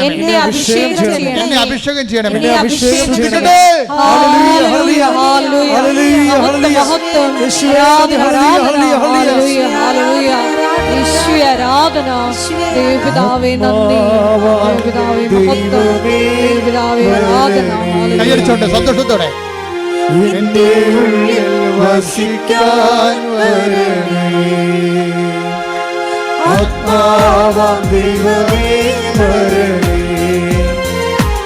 എന്റെ ഉള്ളിൽ വസിക്കാൻ വരണേ. ദാഹിച്ചു നിന്നെ ഞാൻ തേടുന്നു, സ്വർഗം തുറന്നിറങ്ങി നീ വരണേ. ദാഹിച്ചു നിന്നെ ഞാൻ തേടുന്നു, സ്വർഗം തുറന്നിറങ്ങി നീ വരണേ. ആത്മാവാം ദൈവമേ വരണേ, എന്റെ ഉള്ളിൽ വസിക്കാൻ വരണേ. പരിശുദ്ധ പരമദിവ്യകാരുണ്യത്തിന് ആരാധനയും സ്തുതിയും പുകഴ്ചയും ഉണ്ടായിരിക്കട്ടെ. എൻ്റെ മക്കളെ, നിങ്ങളുടെ കയ്യിൽ നിന്നൊരു കയ്യബദ്ധം വന്നു വിചാരിച്ചോ? നിങ്ങൾക്ക് നിങ്ങളുടെ സ്വഭാവത്തിൻ്റെ രീതി അനുസരിച്ചുകൊണ്ട് ചിലപ്പോൾ അശ്രദ്ധ വരും. ഉടമ്പടി എടുത്താലും ചിലപ്പോൾ ഉടമ്പടി ജീവിക്കുകയാണെങ്കിൽ ശരി, ചില കയ്യബദ്ധങ്ങൾ വന്നു കഴിഞ്ഞായിരിക്കും അറിയണം, ദൈവമേ ഞാൻ ഉടമ്പടി എടുത്താണല്ലോ, ഞാൻ ഓർത്തില്ലല്ല, അബദ്ധമായി പോലല്ല, അങ്ങനെ ചെയ്യരുതായിരുന്നു, അങ്ങനെ പറയരുതായിരുന്നു, ഇനിയിപ്പോൾ എന്തു ചെയ്യും? കുമ്പസാരിക്കാതെ ഉടമ്പടി ചെയ്യാൻ പറ്റുമോ? എൻ്റെ മകളെ, നീ ഒന്നും ചെയ്യേണ്ട, സോറി എന്ന് പറഞ്ഞാൽ മാത്രം മതി. എന്താ കാര്യം എന്നറിയാവോ? ഒരു സോറി പറഞ്ഞൊരു മനുഷ്യനാണ് ഇസ്രായേൽ ഭരിച്ചതെന്ന് നീ ഓർക്കണം. ഞാൻ ദാവീദിൻ്റെ കുഴിമാടത്ത് ചെല്ലുമ്പോൾ അവിടെ 1.5 മണിക്കൂർ നിന്ന് പ്രാർത്ഥിച്ചിട്ട് എൻ്റെ കൂട്ടം തെറ്റിപ്പോയൊരു മനുഷ്യനാണ് ഞാനും വിജയകുമാറും. ഞങ്ങൾ ഈ ദാവീദിൻ്റെ കുഴിമാടം കണ്ടപ്പോഴെല്ലാം മറന്നുപോയി. അവിടെ നിന്ന് അങ്ങോട്ട് പ്രാർത്ഥിക്കാൻ തുടങ്ങി. കാര്യം ഞങ്ങൾക്ക് മുമ്പ് നിൽക്കുന്ന 2 യഹൂദന്മാർ ധൂപം ഇങ്ങനെ അർപ്പിച്ചുകൊണ്ട് അവരിങ്ങനെ സങ്കീർത്തനങ്ങൾ പാടി ആടി അവരിങ്ങനെ നിർവൃതി നിൽക്കുകയാണ്. എത്ര കൊല്ലം, 2500 കൊല്ലം മുമ്പ് മരിച്ചുപോയി, 2000 അല്ല 10,000-3000 കൊല്ലം മരിച്ചുപോയ ദാവീദിന്റെ സിംഹാസനം, ദാവീദിൻ്റെ കുഴിമാടത്തിൽ ഈ യഹൂദ പുരോഹിതന്മാർ ഇരുന്നുകൊണ്ട് ധൂപാർച്ചന നടത്തി പ്രാർത്ഥിക്കണം കണ്ടപ്പോൾ പ്രാർത്ഥന എന്താണ് നമ്മൾ ഇത്രയും നാൾ പ്രാർത്ഥനയേക്കാൾ വേറൊരു പ്രാർത്ഥന ഉണ്ടല്ലോ, ഇങ്ങനെ തീഷ്ണമായിട്ട് 24 മണിക്കൂർ ആ മനുഷ്യനവിടെ നിന്ന് പ്രാർത്ഥിക്കുകയാണ്. അപ്പം ഞാനും കൂടെ നിന്ന്, വിജയകുമാരൻ കൂടെ നിന്ന് പ്രാർത്ഥിക്കുകയാണ്. ഞങ്ങൾ 1.5 മണിക്കൂർ അറിയാതെ നിന്ന് പ്രാർത്ഥിച്ചു പോയി. തിരിഞ്ഞു നോക്കിയപ്പോൾ കൂട്ടം കാണുന്നില്ല. പഴയ ജെറുസലേമിലാണ്, അകപ്പെട്ടു പോയി. പിന്നെ ഞാൻ കൊന്തയല്ലി ആണ് ആ പണ്ടി ടെല്ലവീവിലേക്ക് ജെറുസലേമിലേക്ക് കണ്ടുപിടിച്ചത്. കൊന്തയല്ലി 1.5 മണിക്കൂർ നടന്നു പോയപ്പോൾ അതിൻ്റെ അത് പെട്ടുപോയി, പിന്നെ രക്ഷപ്പെടാൻ പാടില്ല. പക്ഷെ മാതാവ് കൂടെ ഉണ്ടായിരുന്നു. എനിക്ക് ഞാൻ കാറിൽ പോകുമ്പോൾ അമ്മയോട് പറഞ്ഞു, അമ്മേ ഞാൻ ഹോട്ടലിൽ നിന്ന് ഇറങ്ങിയപ്പോൾ വണ്ടി ഏതാണെന്ന് കണ്ടില്ല, അതിൻ്റെ ഡിസൈൻ അറിഞ്ഞില്ല, അതിൻ്റെ പേരറിയാൻ പാടില്ല. ഞങ്ങളെ കൊണ്ടുവന്ന ഞങ്ങൾക്ക് ഈ 16 ലൈൻ റോഡാണ്, നമ്മുടെ 4 ലൈനല്ല 16 ലൈൻ റോഡാണ്. അങ്ങോട്ടും ഇങ്ങോട്ടും വണ്ടി ഇങ്ങനെ നൂല് പോലെ ഇങ്ങനെ പാകിയിട്ടിരിക്കുകയാണ്. അതിൻ്റെ ഇടയ്ക്ക് ഈ വണ്ടി ഇവിടെ പോയി.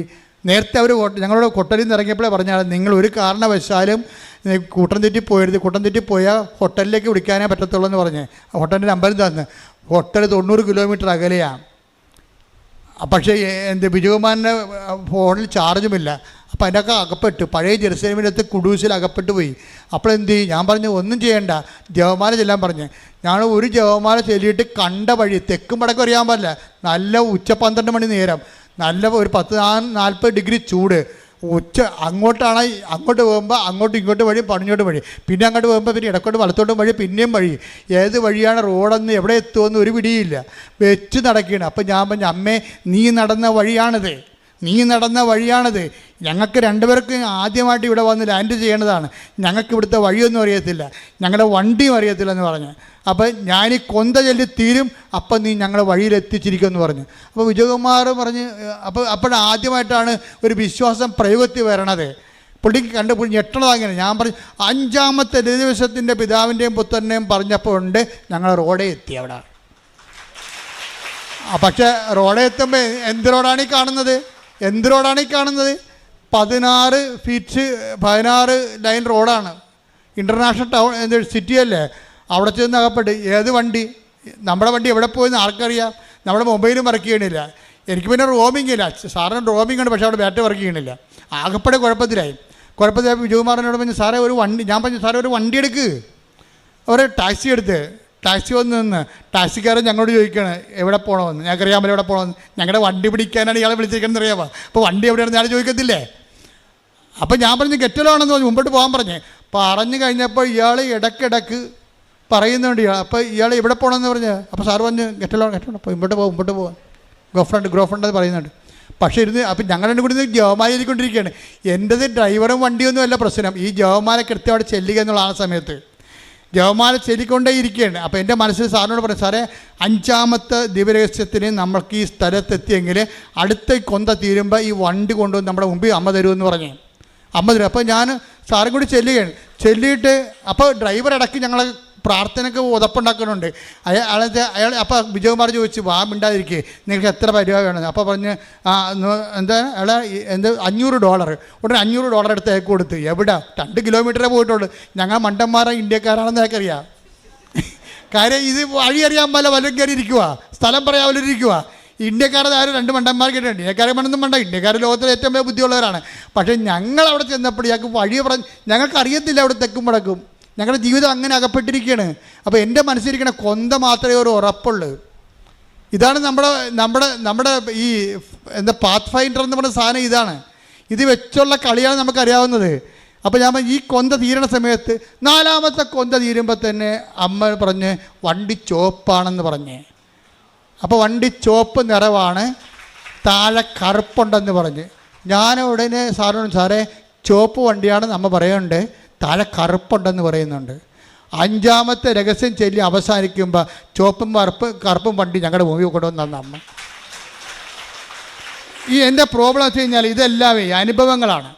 അനുഭവങ്ങളെന്ന് പറയണത് അതാണ് പഠിപ്പിക്കലെന്ന് പറയണത്.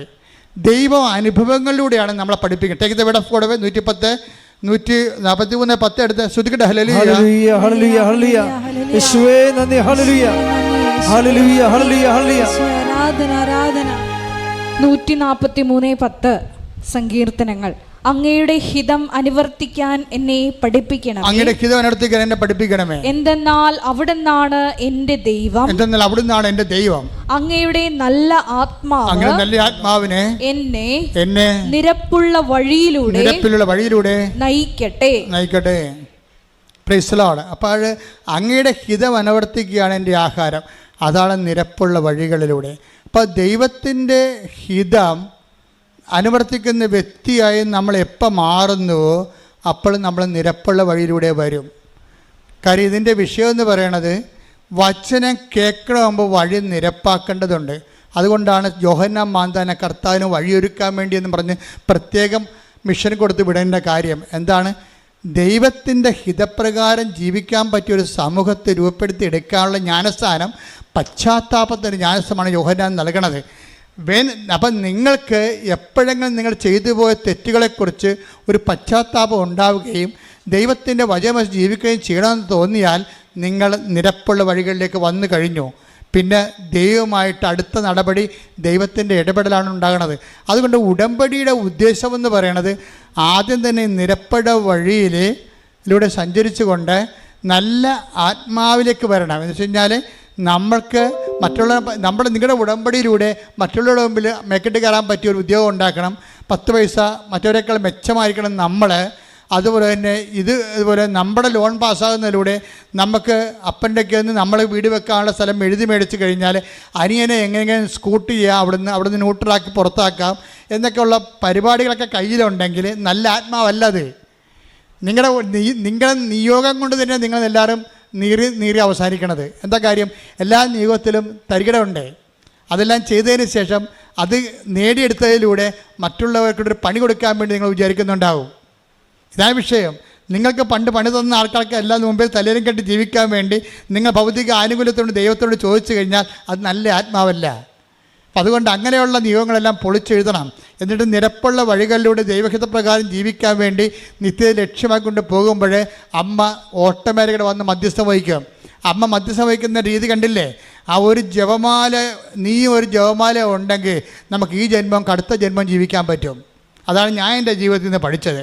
കാര്യം ജപമാല മുഴുവനും ഫുൾ ഓഫ് കർത്താവിൻ്റെ റിഡംഷൻ്റെ വീണ്ടെടുപ്പിൻ്റെ മുഴുവനും രക്ഷാകര സമ്പൂർണ്ണ ബൈബിളിനെ ഇങ്ങനെ കാച്ചിക്കുറുക്കി അങ്ങനെ മണികളാക്കി വെച്ചിരിക്കുകയാണ് ജപമാലയിൽ. അതിനേക്കാൾ വലിയ പ്രാർത്ഥന ഇനി ഉണ്ടാകാൻ പോണില്ല. അതുകൊണ്ട് തന്നെയാണ് ഇതിൻ്റെ അകത്ത് നമ്മളിത് 1000 മണിയൊക്കെ ആയിട്ട് വർദ്ധിപ്പിക്കുന്നതിൻ്റെ കാര്യം. വേറെ എപ്പോഴും നമ്മൾ ശ്രദ്ധിക്കണം. നിങ്ങൾക്കൊക്കെ പറ്റിയ അബദ്ധം വല്ല ഉടായ്പ പ്രാർത്ഥനകളൊക്കെ വന്നപ്പോൾ നിങ്ങൾ ന്യൂട്രലായിട്ട് നിങ്ങൾ ജപമാല മാറ്റി നിർത്തിയിട്ട് അതിൻ്റെ പുറകെ പോയി. അതാണ് സംഭവം. മര്യാദക്ക് നിന്നുകയും നമ്മുടെ പിതാക്കന്മാരെ ദൈവവും തലമുറകളും പഠിപ്പിച്ച പ്രാർത്ഥനകൾ സത്യസന്ധമായ ആധ്യാത്മികതയിലേക്ക് നിങ്ങൾ തീഷ്ണമായി വരണം. നിങ്ങൾ വരണമെന്നല്ല ഞാൻ പറയണത്, നിങ്ങൾ തീഷ്ണമായി വരണമായിട്ട് ദൈവത്തിന് തോന്നണം. ദൈവത്തിന് തോന്നണമെന്നുണ്ടെങ്കിൽ അത് നടപ്പിൽ വരുത്തണം ദൈവം കാണണം.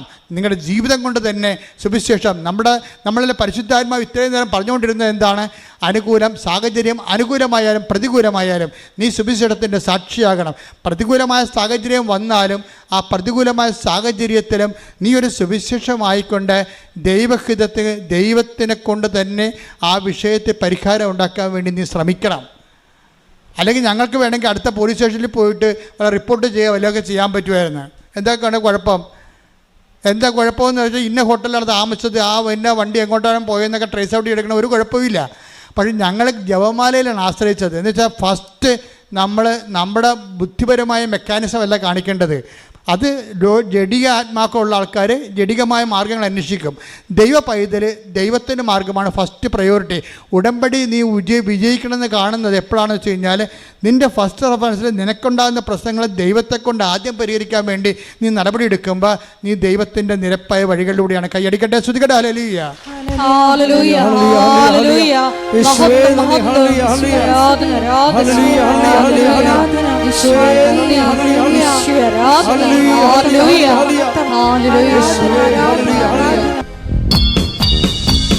അടിച്ച്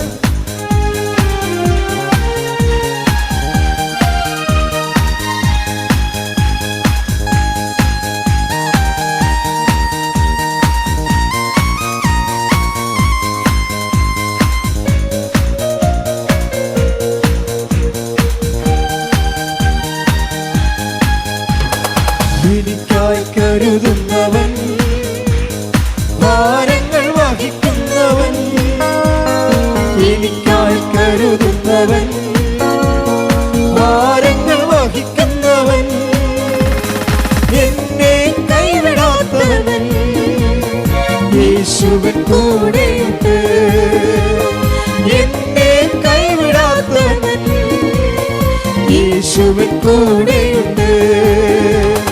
പരീക്ഷ എന്റെ ദൈവം അനുവദിച്ചാൽ പരിഹാരം എനിക്കായി കരുതിയിട്ടുണ്ട്.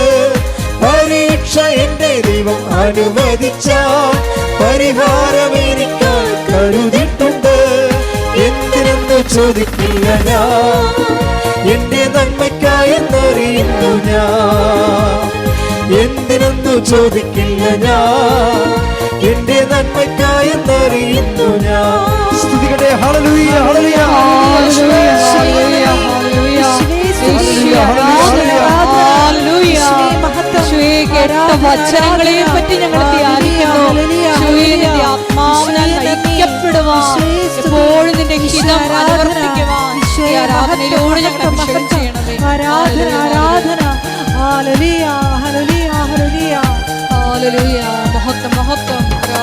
വിരിതിയിൽ വീണാലും അവിടെ ഞാൻ ഏകനല്ല. വിരിതിയിൽ വീണാലും അവിടെ ഞാൻ ഏകനല്ല.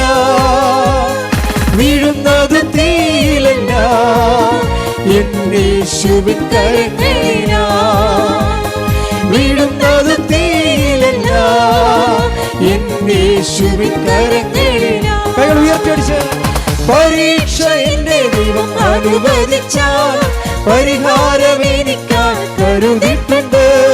പരീക്ഷ എന്റെ ദൈവം അനുവദിച്ചാൽ പരിഹാരം എനിക്കായി കരുതിയിട്ടുണ്ട്. എന്തിനെന്നു ചോദിക്കില്ല ഞാൻ, എന്റെ നന്മയ്ക്കായെന്നറിയുന്നു ഞാൻ. എന്തിനെന്നു ചോദിക്കില്ല ഞാൻ, എന്റെ നന്മയ്ക്കായെന്നറിയുന്നു ഞാൻ. സ്തുതിക്കട്ടെ. ഹല്ലേലൂയ. യേശുവേ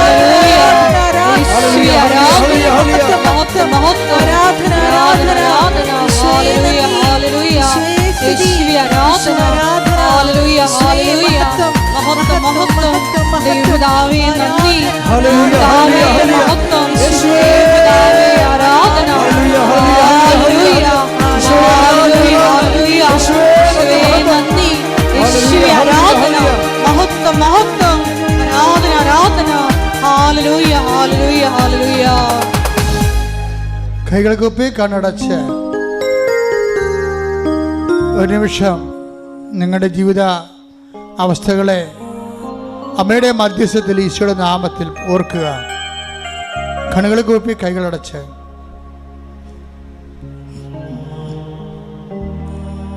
കണ്ണുകളടച്ച് കൈകൾ കൂപ്പി ഒരു നിമിഷം നമ്മുടെ ജീവിതാവസ്ഥകൾ, ഈ ആഴ്ചയിൽ ദൈവം ഇടപെടേണ്ട വിഷയങ്ങൾ പരിശുദ്ധ അമ്മയുടെ മാധ്യസ്ഥത്തിൽ ഈശോയ്ക്ക് സമർപ്പിക്കുക.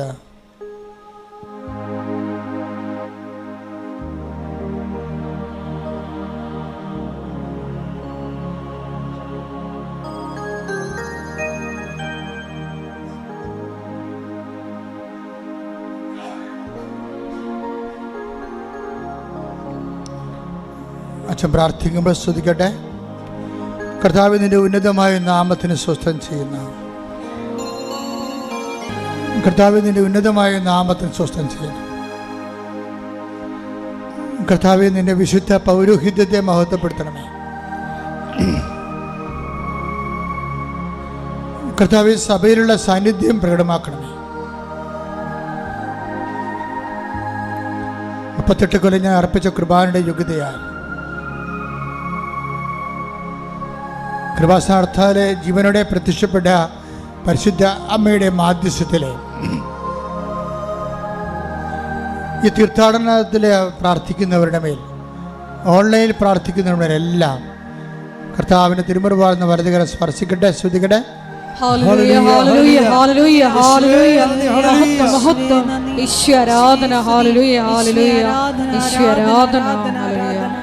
കർത്താവ് നിന്റെ നാഥനും രക്ഷകനുമായി ഏറ്റുപറയുന്ന എല്ലാ മക്കളോടും നീ കാരുണ്യം കാണിക്കണമേ.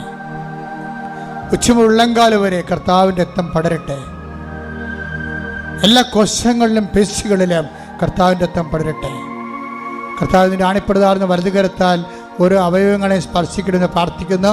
മാരക രോഗങ്ങൾ, തീരാവേദികൾ, ആന്തരിക അവയവങ്ങളുടെ രോഗങ്ങൾ, കാൻസർ സിസ്റ്റുകൾ, ശ്വാസകോശ രോഗങ്ങൾ, കരരോഗങ്ങൾ, കിഡ്നി രോഗങ്ങൾ, ഗർഭാശയ രോഗങ്ങൾ, ആമാശയ രോഗങ്ങൾ, കുടരോഗങ്ങൾ, തൈറോയ്ഡ് രോഗങ്ങൾ, ടോക്സിൻ രോഗങ്ങൾ, സ്പോണ്ടിലോസിസ് രോഗങ്ങൾ യേശു ക്രിസ്തുവിന്റെ ഉന്നതമായ നാമത്തിൽ മാറിപ്പോകട്ടെ.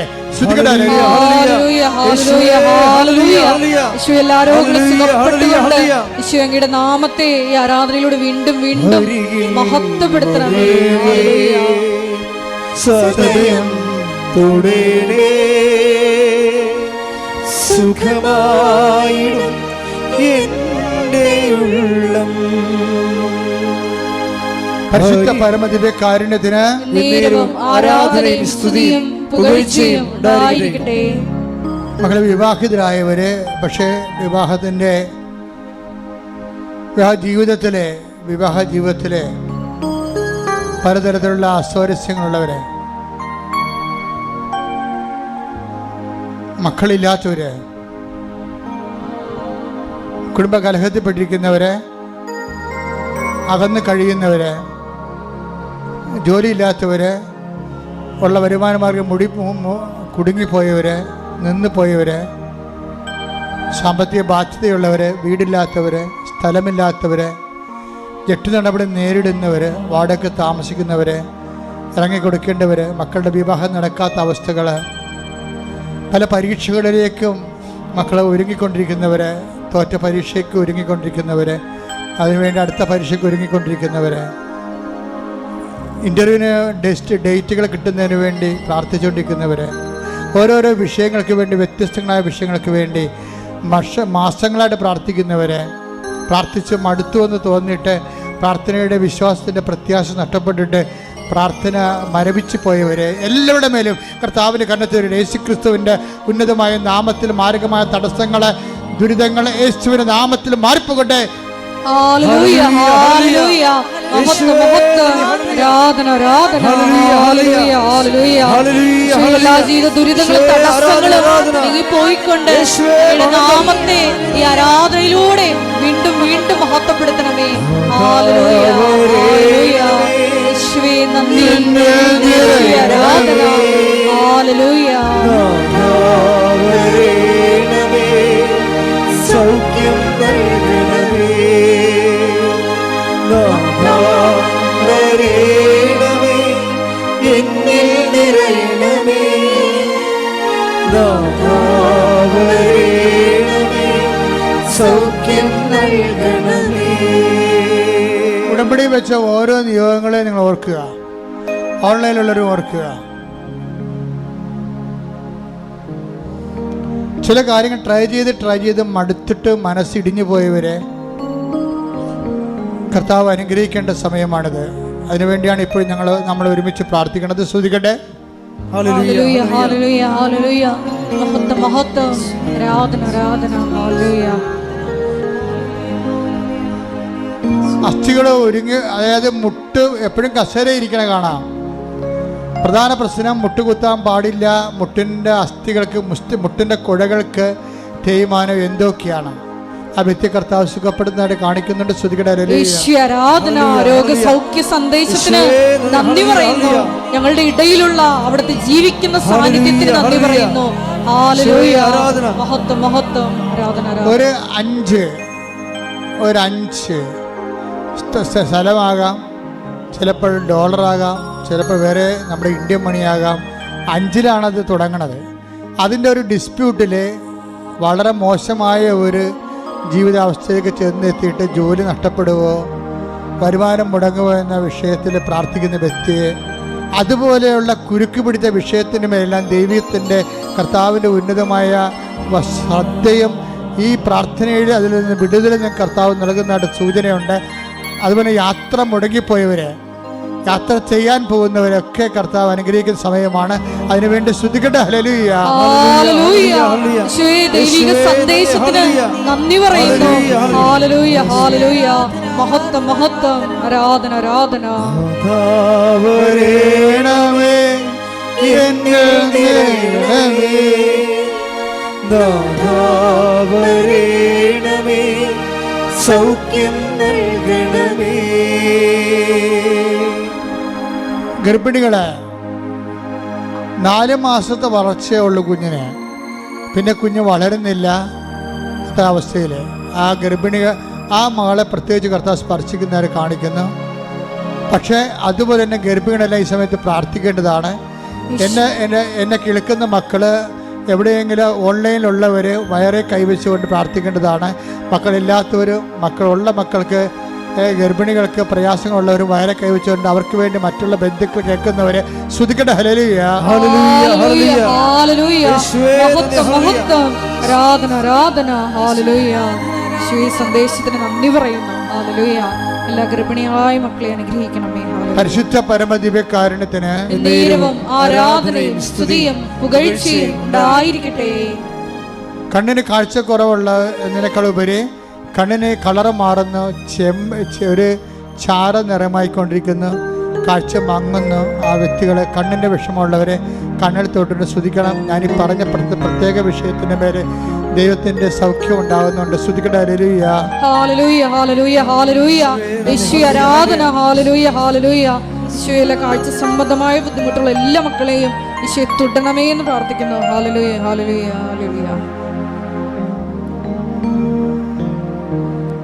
മൗനമായി പ്രാർത്ഥിക്കേണ്ട സമയമാണ്.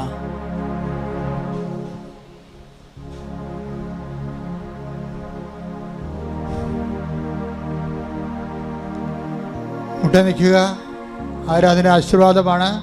ഒരിക്കൽ കൂടി മരിയൻ ഉടമ്പടിയിൽ സമർപ്പിച്ചിരിക്കുന്ന എല്ലാ വിഷയങ്ങളും, നമ്മുടെ ജീവിതത്തിൽ ഇപ്പോഴും നൊമ്പരപ്പെടുത്തുന്ന എല്ലാ വിഷയങ്ങളും ദൈവമാതാവിൻ്റെ മധ്യസ്ഥയിൽ ദിവ്യകാരുണ്യ സന്നിധിയിൽ സമർപ്പിച്ച് നമുക്ക് ഒരു നിമിഷം മൗനമായിട്ട് പ്രാർത്ഥിക്കാം. ഇന്നത്തെ ആരാധനയിൽ തിരുവചനത്തിലൂടെ നമ്മൾ ശ്രവിച്ചതുപോലെ ഈശോയെ, നിന്റെ ഹിതമനുസരിച്ച് ജീവിക്കുവാൻ, നല്ല ആത്മാവിനാൽ, ദൈവത്തിൻ്റെ ആത്മാവിനാൽ നയിക്കപ്പെട്ട് നിരപ്പായ വഴിയിലൂടെ സഞ്ചരിക്കുവാൻ ദിവ്യകാരുണ്യനാഥ ഞങ്ങളെ പഠിപ്പിക്കണമേ.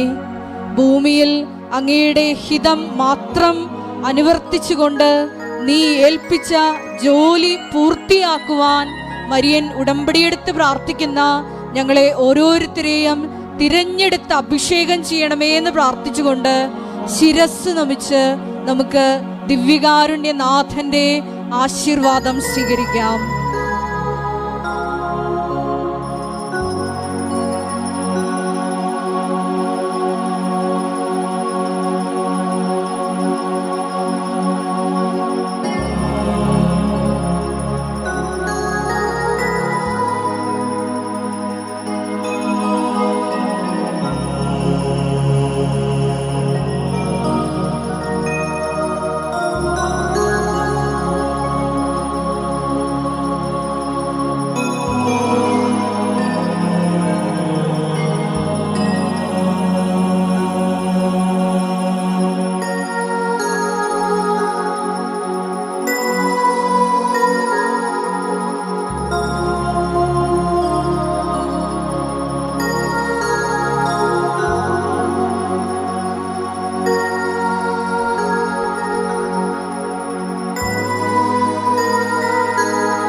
പരിശുദ്ധ പരമമാ ദിവ്യകാരുണ്യമേ, എന്നുമെന്നും അങ്ങേക്കാരാധന. പരിശുദ്ധ പരമമാ ദിവ്യകാരുണ്യമേ, എന്നുമെന്നും അങ്ങേക്കാരാധന. പരിശുദ്ധ പരമമാ ദിവ്യകാരുണ്യമേ, എന്നുമെന്നും അങ്ങേക്കാരാധന.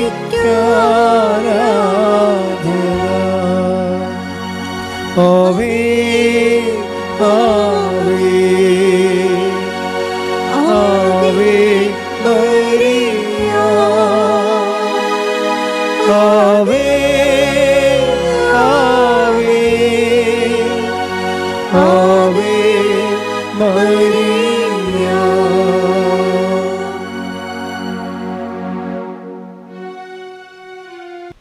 ഈ ധ്യാനം നിങ്ങൾ എത്രയും വേഗം വീണ്ടും കൂടുകയും അത് ഷെയർ ചെയ്യുകയും ചെയ്യണം. നിങ്ങൾ വഴി മറ്റുള്ളവരും കർത്താവിലേക്ക് കടന്നു വരാൻ നിങ്ങൾ സ്വർഗത്തിൻ്റെ ഉപകരണമാകണം. അതിലെ സുവിശേഷത്തിൻ്റെ സാക്ഷിയാകുന്നതിൽ സന്തോഷിച്ചുകൊണ്ടാണ് അത് ചെയ്യേണ്ടത്. രണ്ടാമത്തെ അറിയിപ്പ്, ഇന്നു മുതൽ 7 ദിവസത്തേക്ക് മാതാവിൻ്റെ പ്രത്യക്ഷീകരണത്തിൻ്റെ ഒരുക്ക പ്രാർത്ഥന നടത്തുകയാണ്. അത് ഓൺലൈനായിട്ടുണ്ട്, ലൈവായിട്ട് കാണിക്കും. മാതാവിൻ്റെ പ്രത്യക്ഷീകരണം 7-ാം തീയതിയാണ് നമ്മൾ അനുസ്മരിക്കുന്നത്. അതിലേക്ക് ഒരുങ്ങാൻ വേണ്ടി ഉടമ്പടി എടുത്തവരും എടുക്കാൻ പോകുന്നവരും വൈകുന്നേരത്തെ 6 മണിക്കുള്ള ലൈവിൽ കയറി, അത് ആ അരമണിക്കൂറേയുള്ള ആ പ്രാർത്ഥനയുള്ളൂ. പ്രാർത്ഥനയും ഒരുക്ക പ്രാർത്ഥനയും അതുപോലെ തന്നെ ആശീർവാദവും ആണതിൻ്റെ കണ്ടൻറ്റ്.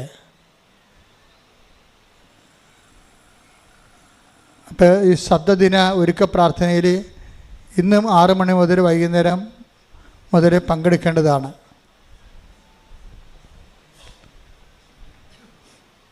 അത് അമ്മ പ്രത്യക്ഷപ്പെട്ട 7-ാം തീയതി വരെ ആ പ്രാർത്ഥന ഒരുക്ക പ്രാർത്ഥനയായിട്ടും ഉടമ്പടി ചെയ്ത എല്ലാവർക്കും വേണ്ടിയുള്ള ദൈവാനുഗ്രഹ പ്രാർത്ഥനയാണ്. മൂന്നാമത്തെ അറിയിപ്പ്, ഇപ്പോൾ എല്ലാ ദിവസവും നമ്മളറിയാം നിങ്ങളെ വിളിച്ചുകൊണ്ട് നടത്തണമെന്ന് തോന്നണം.